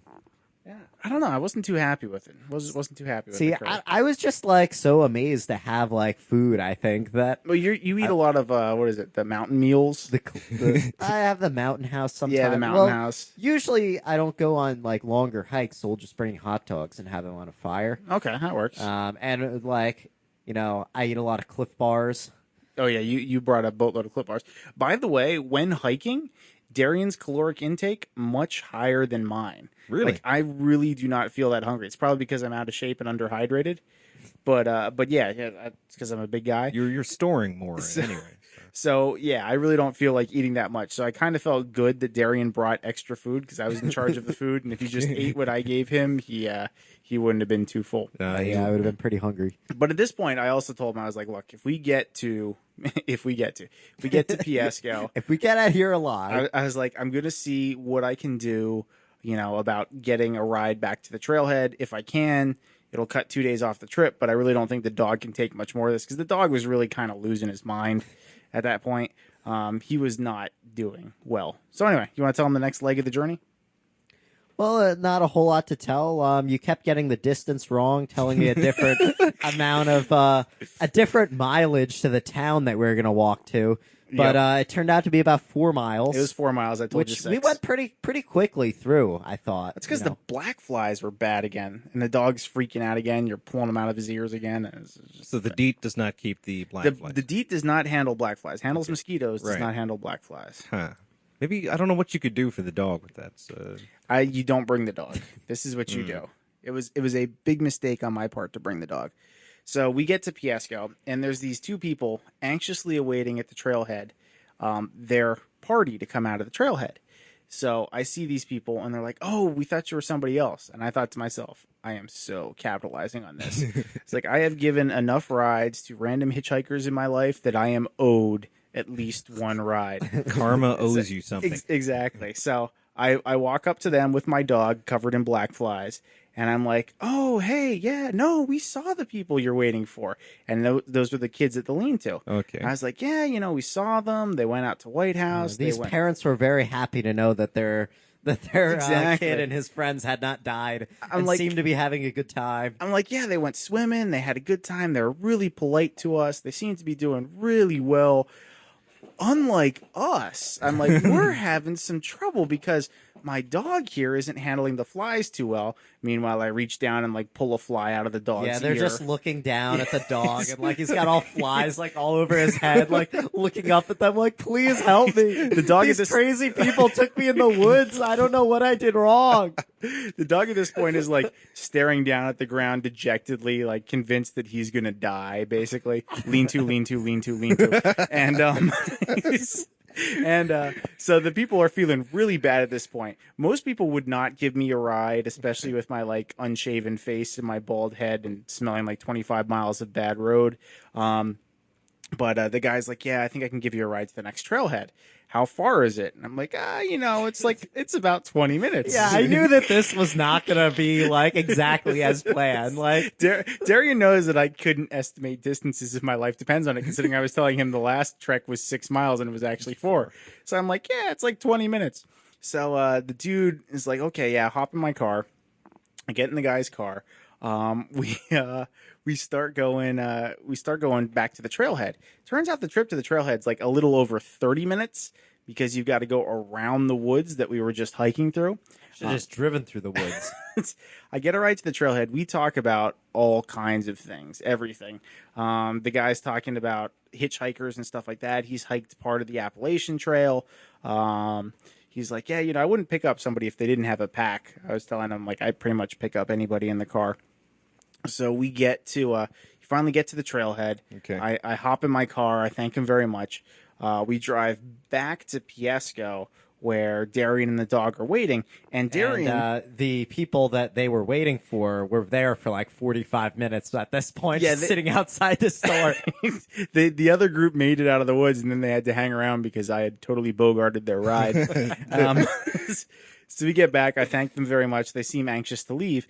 And Darian has an idea about going back into the woods. You want to tell the audience your idea? This is a good idea. The idea? I mean, I was unsure if I wanted to just hike back by myself and make Bosco pick me up. Which I would have had no problem with picking you up at the trailhead because I said we were going to hike for a much longer period than we did. So then, but I found out that my girlfriend didn't have plans for the weekend, so I was like, She should just come up. spend right? time with her in our comfortable apartment or spend time with the mosquitoes.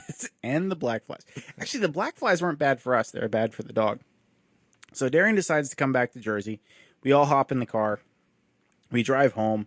My dog, let's see, we got home on Friday. It's now Tuesday. Right. My dog went outside to pee once on Saturday, man. once on Sunday, twice on Monday. He's getting better. He's just been laying inside on his side.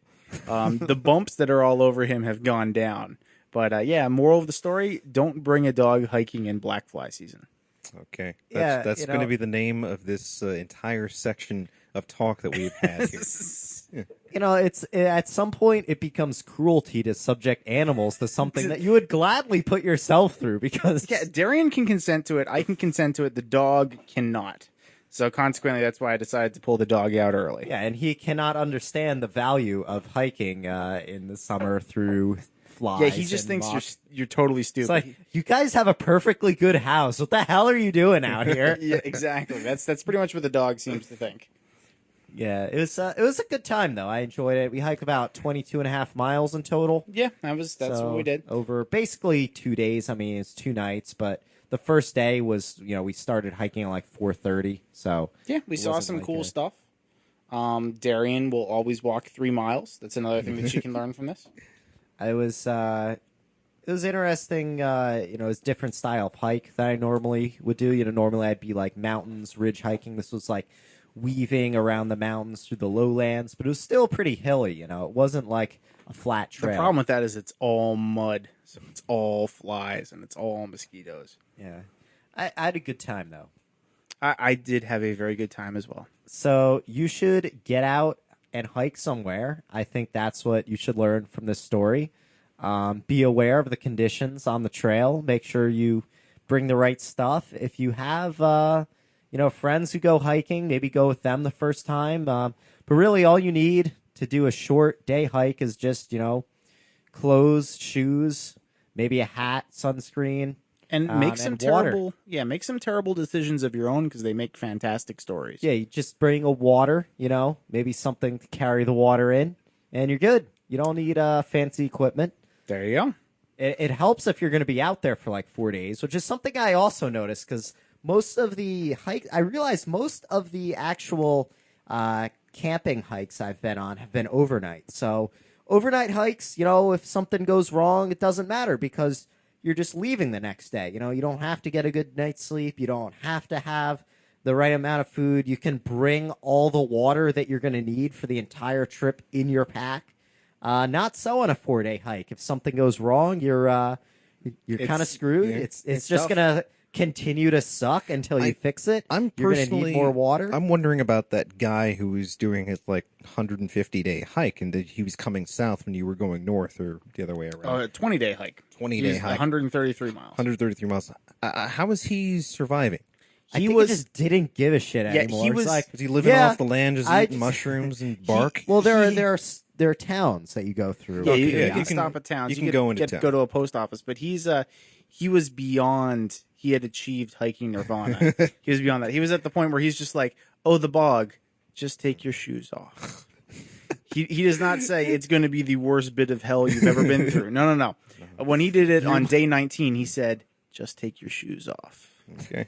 That's what he says. So you can get to that point. Whereas the guy who was hiking north said, "Oh, I guess this is where I'm gonna die." The guy who was hiking north had a good story. He's like, "Yeah, I stepped off. I sunk up to my waist, and I was like, man, I guess this is where I'm gonna die."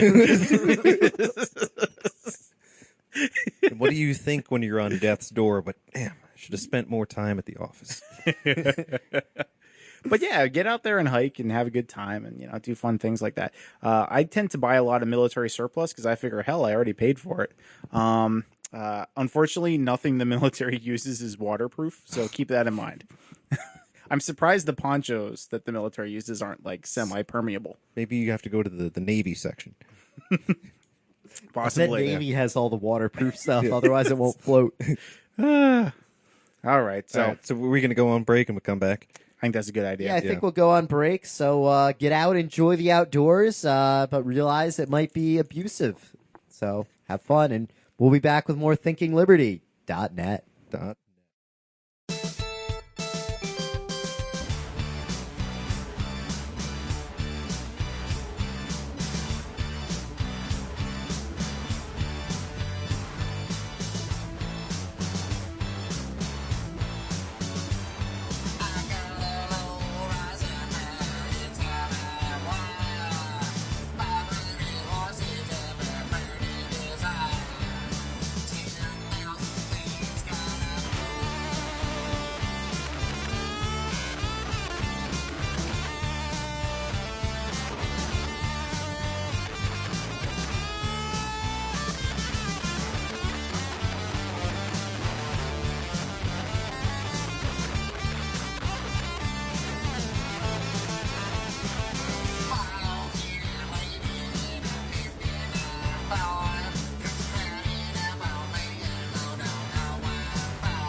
And we're back on thinkingliberty.net, the Anarcho Bombast podcast. Hey, man, he's ragging on your cord. Who's been ragging on who's I'm sorry. Tennyson just said belts are for rich assholes, and I was reminded of The Simpsons, where it's like, what is it? Bart has like the super belt, and he's talking to Nelson or whatever, and he's making fun of his electrical cord that he has wrapped around his pants. It's like, you want to trade belts? Well, no, yours is just an extension cord. He's ragging on your cord. I was thinking of Mo Sislak because he has a rope instead of a belt. And it's like, oh, look, Mr. Fancy here. He calls it a garage. It's like, what do you call it? A car hole. Mo Sislak, by the way, fantastic last name. Yeah. Sislak. Yeah, they had to make that one up as years went on. So like, that's his name. It's Sislak. Yeah, I haven't seen The Simpsons for a while, but I think there's a Simpsons clip for every occasion. Probably. They've been around for, 22 years now, right? So I was watching The Simpsons last night. Saw 2 Simpsons episodes. did it. Yeah. Simpsons did it. See, exactly. Simpsons did I it. bet The Simpsons has an episode about friends who went in and made a podcast as well.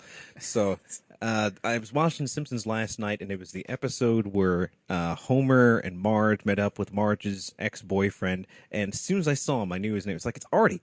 It's like, I don't know how I remember that. Like 15 years on. Oh, the disco guy? that. No, well, he's kind of disco because they went back to the prom. It was a 70s type prom. And Right. Disco Stu made his appearance. Okay, there, he's so- not as disco Stu, No. but he's pretty. He's a billionaire. And, Yeah, I remember His that. name is Artie Ziff, and he's offering $1 million for a weekend with the wife. Yeah, Kind of remember that. yeah, Disco Stu, this jacket is perfect for you. Disco Stu doesn't advertise. exactly. And at the end of I it, the was whole trying to thing, write Disco Stud, but I ran out of room. the whole thing was about Homer hopefully getting enough money to get a surgery so that he didn't have to snore in Marge's ear and keep her awake.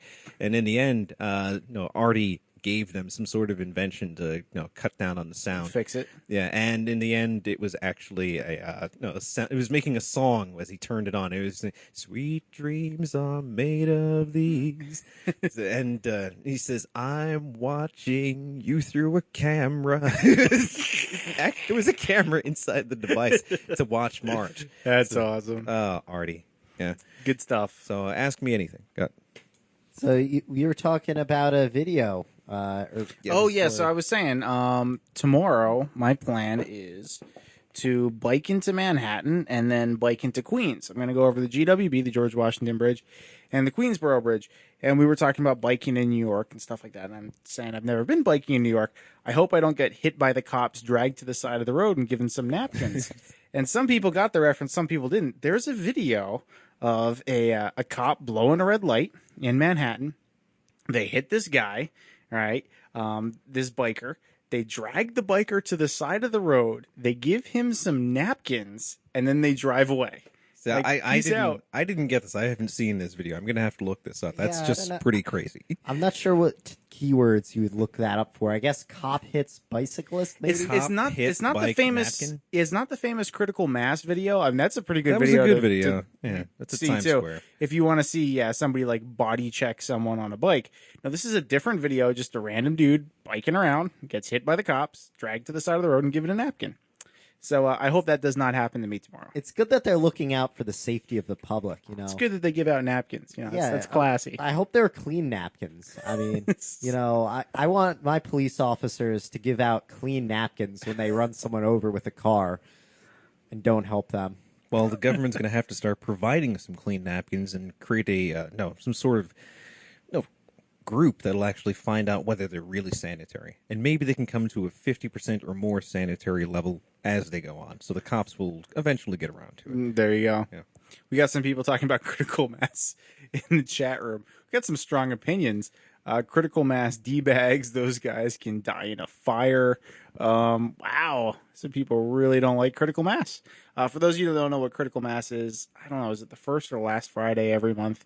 The idea is a bunch of people basically bike to work. If it was that simple, it would be an easy story, but there's a lot more to it than that. If you're interested in it, there's a documentary called We Are Traffic that you can watch.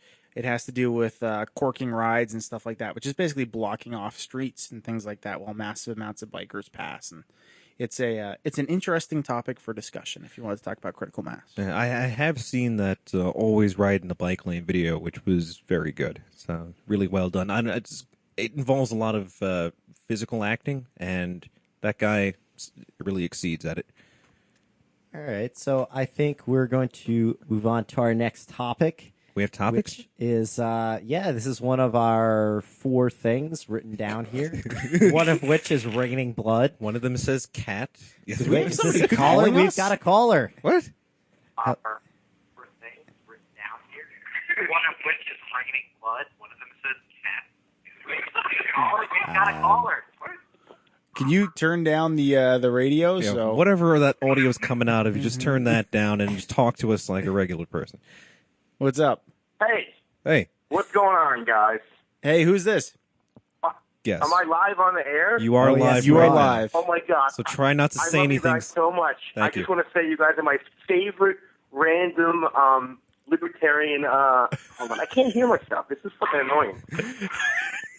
We can hear you, though. I can hear you just fine. I want to hear myself too. God damn it! Listen Well, to the we can podcast. listen Later. Listen to the Podcast podcast and hear yourself. What? Listen to it later. What do you got to say, dude? I don't have anything important to say, Tennessee. You know that. I know, but you're always very animated. I got to get you on the show eventually. Okay, well, who are you? Hold on, I have to light a cigarette. God damn it! All right. So, glad you're enjoying Thinking Liberty. I thought you quit smoking. Hold on. I didn't specifically actually say I was enjoying it. In my Okay. defense. Okay. All right. So what's the topic? Well, I said you're what's the enjoying it. topic? We got The one. topic right now is you, dude. Yeah, you. It's all about you right now. Can we talk about lean-tos some more? No more lean-to. Lean-to. He's had too many lean-to shots. What do you love about lean-tos so much? Dude, who fucking does lean-to in fucking context other than you? People who are talking Dude, about honestly, lean-tos, it's a I've very listened to common Wheels Off structure. Liberty- I've listened to Wheels Off Liberty before, and I know there's like a little bit of, which one is a better show. You guys, We are. in your credit, talk about lean-tos way more than they do. So you got that going for you. I don't know if they have lean-tos down there. I mean, we got like the Adirondack style lean-to up here. I don't know what they have down there, like the mud hut. What the fuck is that?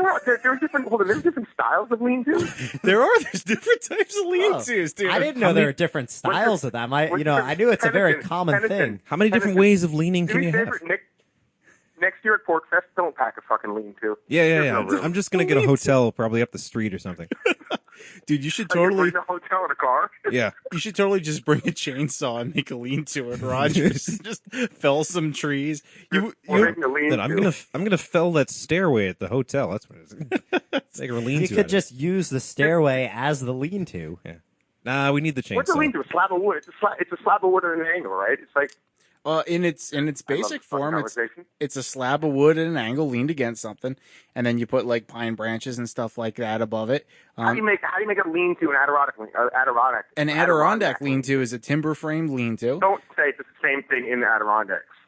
No, it's not. It's a timber framed lean-to with split logs for the roof, usually asphalt shingle stuff like that. It's just a pretty mammoth structure. Wow. Basically refers to a pitched roof, usually at greater than 30 degrees, all going one way. Generally, He has the built this thing lean-tos- before. Generally, the lean-tos that you encounter on the trail will be just like a structure that has one side open, so the roof kind of goes up you like encounter these halfway. things on the trail, like in the wild? Yeah. Oh, so, yeah. So they're out there in the middle of the woods. They're just growing randomly out Yeah, there. you'll just encounter them, in the wild. You can make a Maybe the lean-to home with a system, I guess. chainsaw. You can do it. I want you to know, by the way, I'm hoping there's Dude, somebody. there was a fucking guy with a chainsaw at Pork Fest. Did you guys notice that? Yeah. It was Yeah. And Ryan Wargo. Yeah, he used it as the dinner bell call. I'm hoping there's somebody out there playing the lean-to drinking game who is succumbing to alcohol poisoning right now. That's what I'm hoping. They're like 17 shots in. What's Annie up to right now?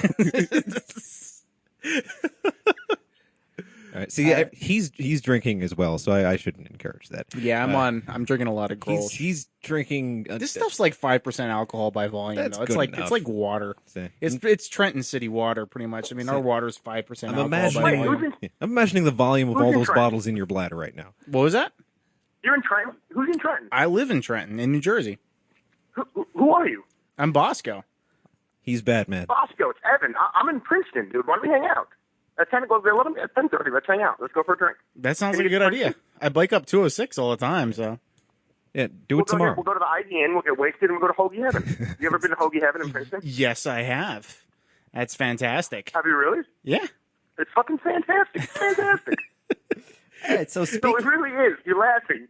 No, I'm dead serious. I've been to Princeton all the time, and that they got that small theater there that plays the independent movies and stuff like that. And that's where I saw walked by them. 127 hours, appropriately enough. there you go. So I think that's the Garden Good times Theater. in Princeton. I've I don't remember the name. I was actually drinking some iodine water. Like my first experience with iodine water. No, not my first, but first one recently. What? And I had a lot For what left reason? over because when you stick Why your would- canteen in the river, you have to put something in it so you don't get diseased. So I had a lot of that left over. So I was So you don't drinking get it. beaver fever. I was drinking it in the car, and I was like, "Man, this water really tastes like iodine." And then I had like half a canteen left over the next day after the trip, and I'm drinking from my girlfriend's like, "No, you don't have to drink that. We have other water that doesn't taste like iodine." I'm like, "No, I carried this. I have to drink it." Beaver fever. I mean, no man wants beaver fever. It's the evil capitalists who have poisoned our water that are. This is the reason we have to do this. I was telling Darian, it sounds. It's fracking. fracking. Yeah. I was telling Darian, Beaver Fever sounds like the worst strip club in South Carolina. That's what it sounds like to me when I hear it. But apparently, it's, I hope it's built in like a pile of sticks on a dried up pond. oh god, yeah. So anyway, all right. What's our other Beaver topic? fever or Beaver fever? Beaver Fever, Yes, like the Oh, tree. it's a not disease. Beaver Fever. Yeah, that other Canadian thing. That just probably sounds like a male strip club. All right, Maybe so it we're gonna move on. My cigarette's done. I'm going back inside. All right, thanks for see you calling. later. Yeah, one of these days I'm gonna have to get Evan on the show, and maybe he'll be less profane. But I think I met Evan. You at probably the, met at the Evan. Fix Brewing tent. maybe We talked about like Bitcoin and other random crap. that sounds And, very much like an Evan thing. We devoted a lot of time to drinking beer at the Fix Brewing tent. It was a good time. Yeah, Evan is actually having a beer drinking thing tomorrow. So See, I'm going to be in Queens tomorrow. so- well, it's going to be in Manhattan. So Oh, really? Yeah. What's he doing up in Manhattan? it's a big get together. It's called High Time Preference Wednesdays, and so they go to the King's Head. Is it Wednesday night? Yeah, Oh, okay. See, I'm going to be seeing my friend who's doing nerd trivia in Brooklyn, so they can just come over. they can just go over, combine everybody. Yeah, see, it's like putting the circles together. Circles, the huddles. So we've got about 20 minutes left. I wanted to talk about an anniversary coming up. Aw. July 17th is going to be the 75th anniversary of the start of the Spanish Civil War. Spanish Civil War was between who? It's between Spain and Spain. But Sounds like a bad result. What factions in Spain? All right, so kind of a complicated situation. Spain was very politically fragmented. The immediate catalyst was, a lot of strife. They didn't have a functioning political system. But in 1936, earlier in the year, I think in February, they had national elections, and the Popular Front won, which was essentially a left-wing, anti-fascist, anti-right-wing front.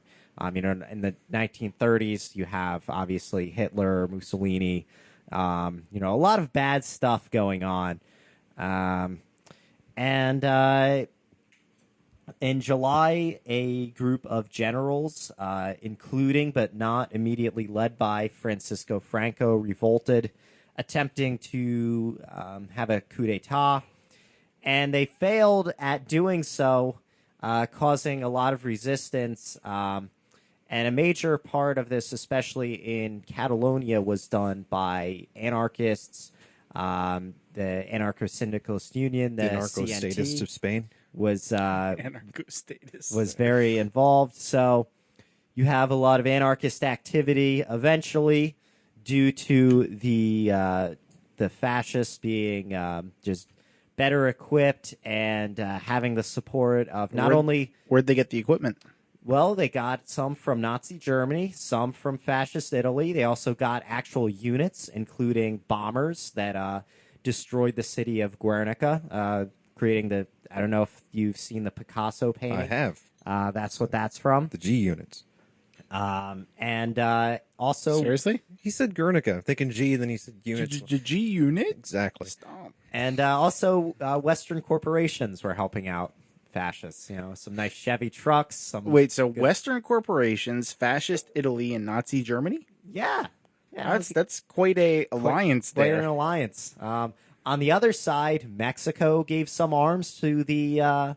They're generally called Republicans, even though they also anarchists fought on that side. Right. And the Soviet Union gave weapons to the factions that they favored, while helping to crush the other factions through deception and assassination. So Sounds very much like the Soviet that's Union. pretty much how Stalin did things. It was an SOP So What's yeah, the P stand for? procedure, standard operating procedure. Oh, by okay. night. I mean, by, for the SOB, it I was thought an you SOP. said, I thought you said he was an SOP. All right. son of a pisser. But Son of the proletariat. by 1939, Where- Franco had won, and Spain was fascist for a while, and major movement destroyed by terror. So All right. I have a question. You said it's Franco was not necessarily like the guy at the beginning who did the coup, but who were they performing a coup against? The king, the monarchy? no, against the Republican government. Spain the had Republican established a republic in 1931, I believe. Okay. They had a king, but he wasn't like in power. So I think there are a lot of different factions among both sides. So some of the rebels, I guess, the right were monarchists. Some were more along the lines of fascists, but generally they nodded to the monarchy. Whereas the other side was more left wing, socialist, left wing, liberal, and communists and anarchists. See, this is something I think that Hans Hermann Hoppe would probably be interested in dealing with specifically, because they're Triple H. Yeah, because there's so-called anarchists there, and there's a monarchy, and there's a budding Republican government, and so there's all this stuff going on right there. I figured that he would have written a whole book on this by now, but yes. Get your mouth on it. There you go. So, Oh, he didn't get it on his pants. I win. Steve, not going to explain any of that. Yeah. I win at drinking. What's the prize? Another Drinking. beer. Another beer. There you go. You're going for the high score.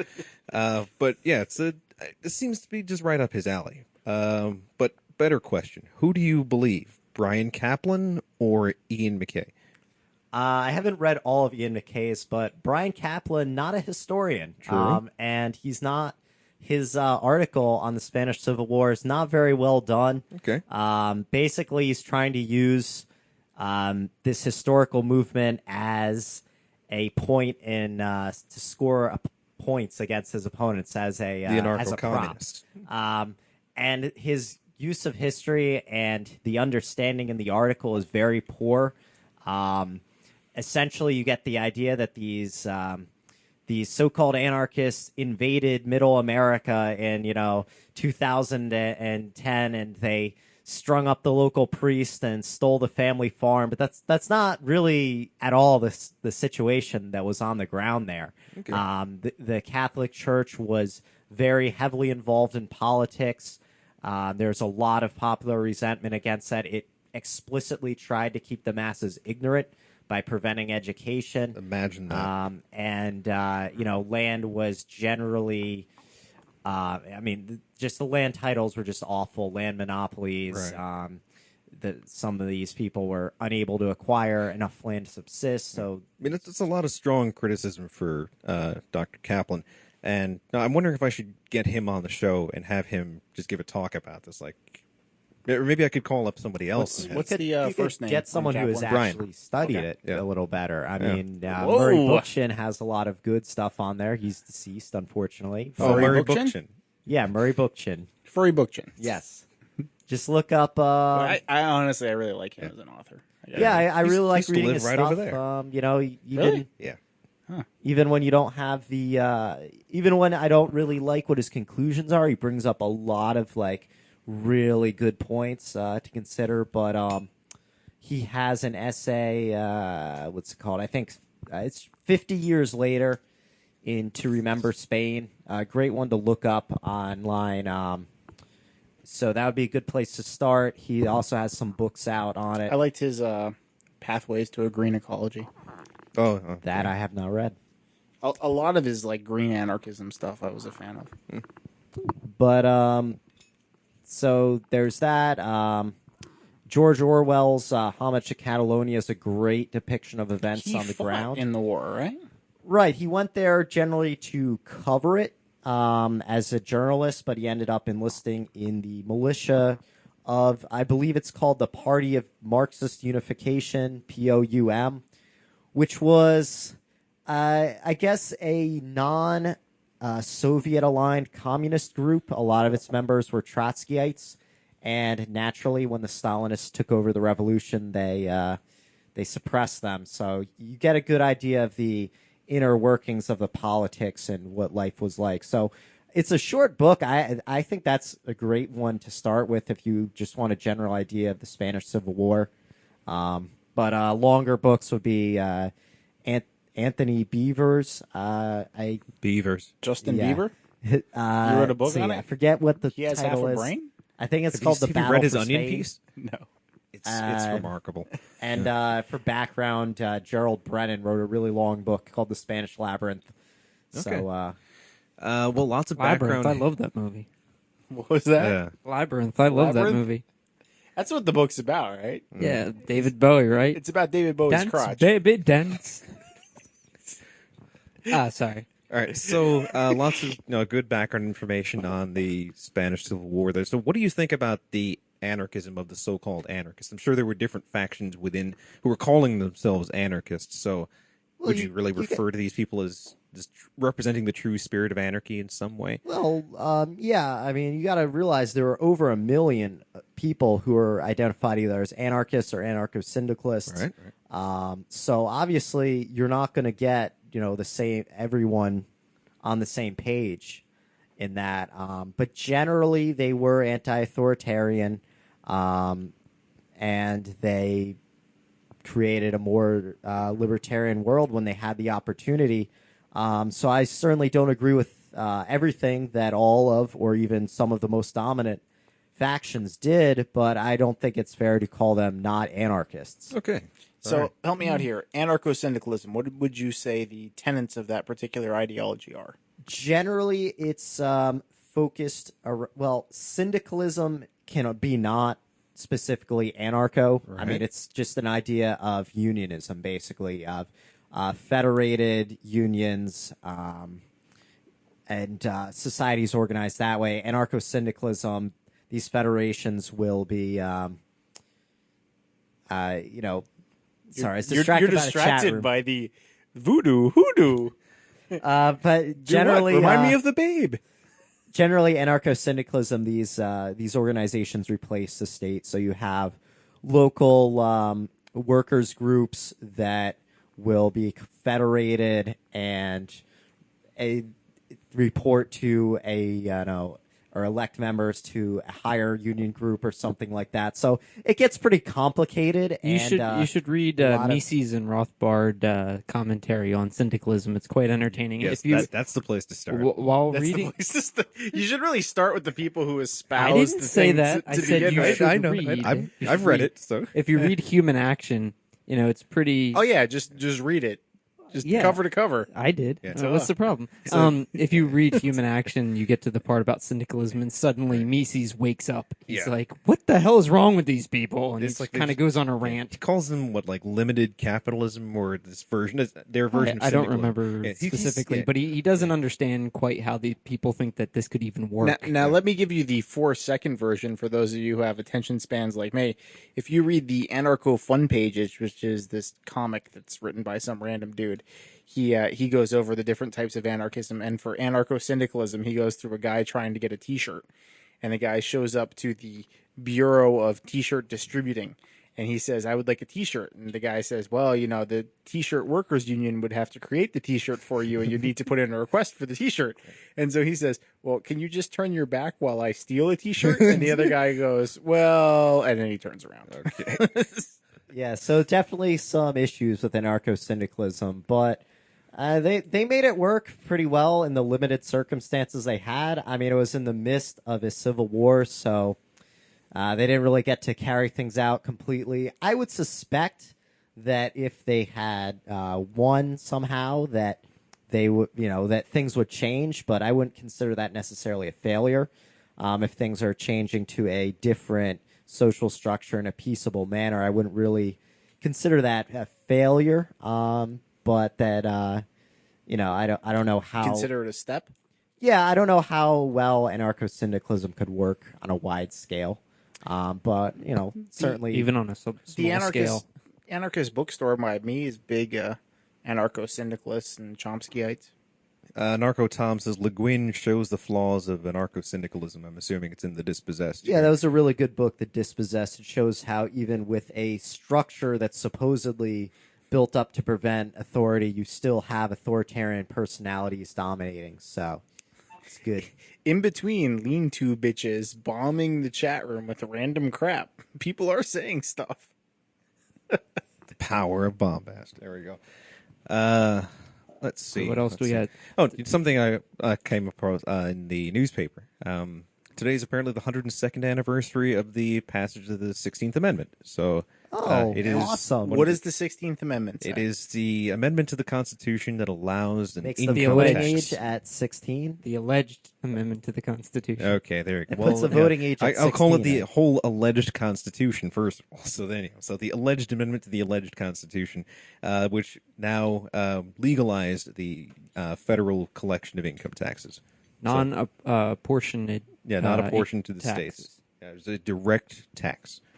Because the Constitution originally forbid direct taxes that were not apportioned by individuals. And the very Which definition, is why there was a census in the first place. The very definition of what was a direct tax and what was an indirect tax is kind of in dispute. And Sheldon Richman has a whole thing on this when he's arguing with the income tax conspiracists who say like, no, there's no law for it or whatever else they might end up saying.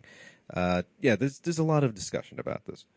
I wouldn't even bother going down that road, honestly. Generally speaking, though, a direct tax is on like an individual for like existing, basically, rather than an indirect tax, which is something that is unnecessary.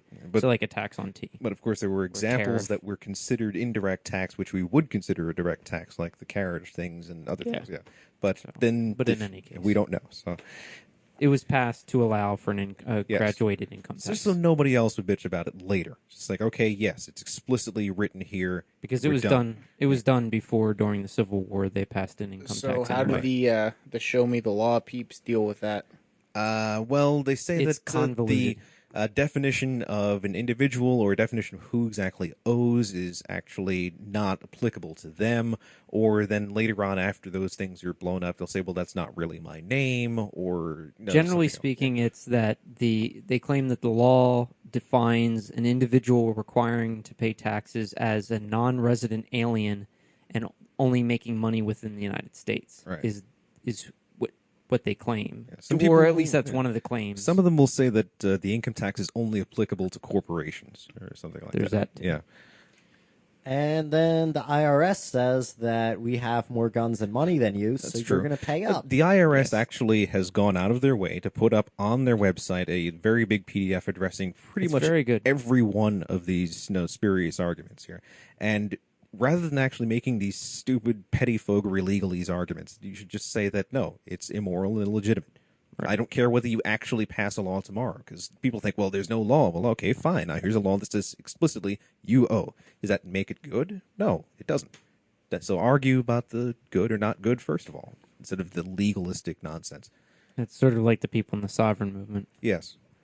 But speaking of conspiracy people and politics and whatnot, Ron Paul is not running for re-election Exactly. of his He's- congressional seat, that's which right. I'm very disappointed to see because he says that he wants to put all in for the presidential race, which I can understand. However, last time he cleaned up. He beat the guy that course. ran against him like 4-1. Yeah, it was probably his biggest landslide ever. Every year, apparently, when he's going up against opponents, he's getting better and better in terms And of he his doesn't votes. really do anything. Yeah, he doesn't have to do anything. And, of course, if you did win the presidency, he could still go on with that run that he's going for Congress because of the Lyndon Johnson law. But he's decided that he doesn't want to do it anymore. I think he's just retiring. He's an old man. He didn't say that though. I know. wish he would say that because that's clearly what he's It's like doing. just- But it's he's like putting he's- all in yeah. for the presidential And race. But that's actually, fine. he's doing amazingly well. Right, he's in the third place in Iowa now. Is it Iowa, 14%? it was a likely Republican voter poll, I think, and he got 14%. Bachman got 21, and Right. Romney got 15 or something. Yeah. So Paul was in a strong third. It's true, and the fundraising has been pretty good. I think he's at second in terms of GOP fundraising underneath Romney. So Yeah, he if got you're $4.5 million last time. yeah, if you're interested in following the GOP race 2012, then I recommend following what's going on in the Ron Paul campaign because it's going to be an interesting time. So he'll lose even better this time. Well, Well, if- maybe if- he'll get some if good he ends points up, out there. If the trajectory Along with some stays, bad it'll be points. him, it'll be Paul, Bachman, and Romney Right. at the current trajectory, and that would be very interesting debates. Yeah, it would. I mean, I don't think Bachman is a serious candidate, and I think eventually she Will will sputter she'll out. probably be out. But Romney will almost certainly be the GOP choice.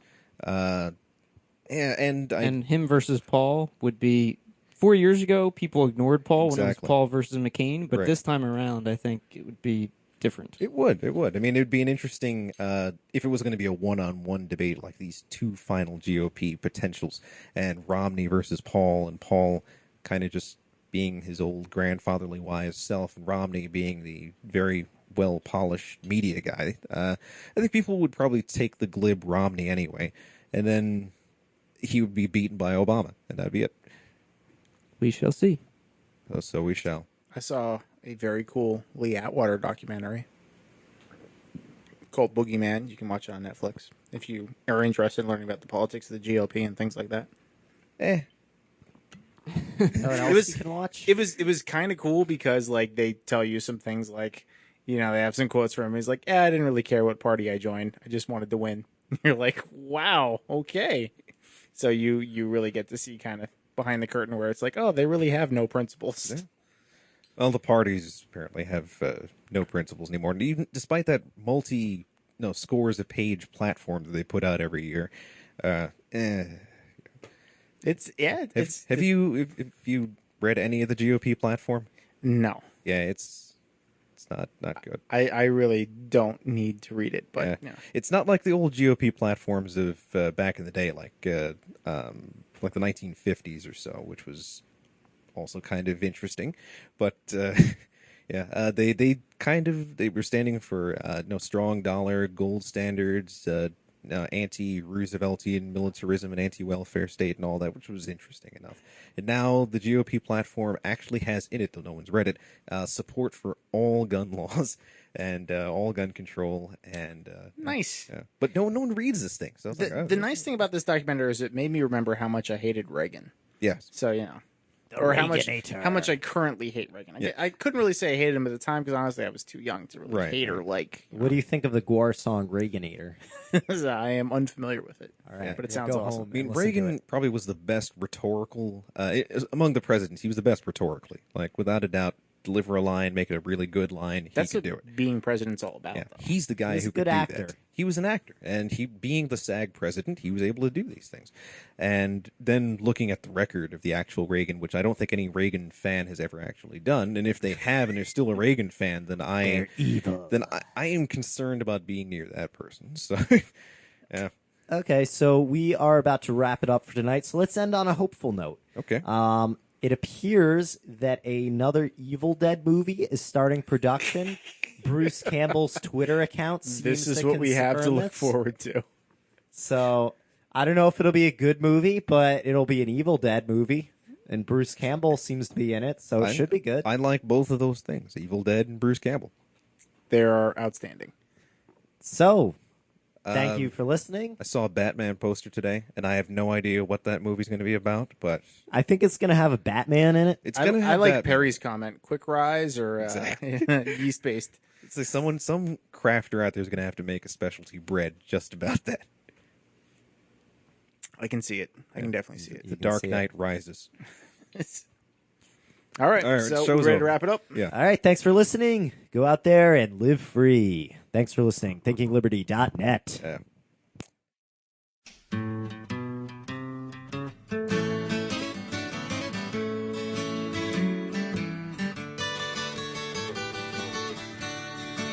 Up in smoke, that's where my money goes.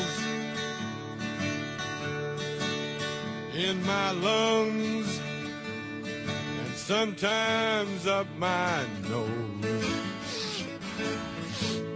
When troubled times begin to bother me,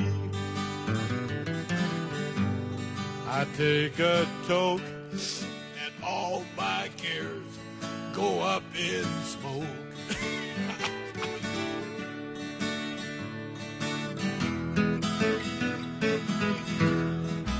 Up in smoke, donde todo es libre. There are no signs que dicen no fume. So I roll un bomber y me doy un buen toque. Y después I choke y todos mis cares go up in smoke. Come on, let's go get high. Up in smoke, that's where I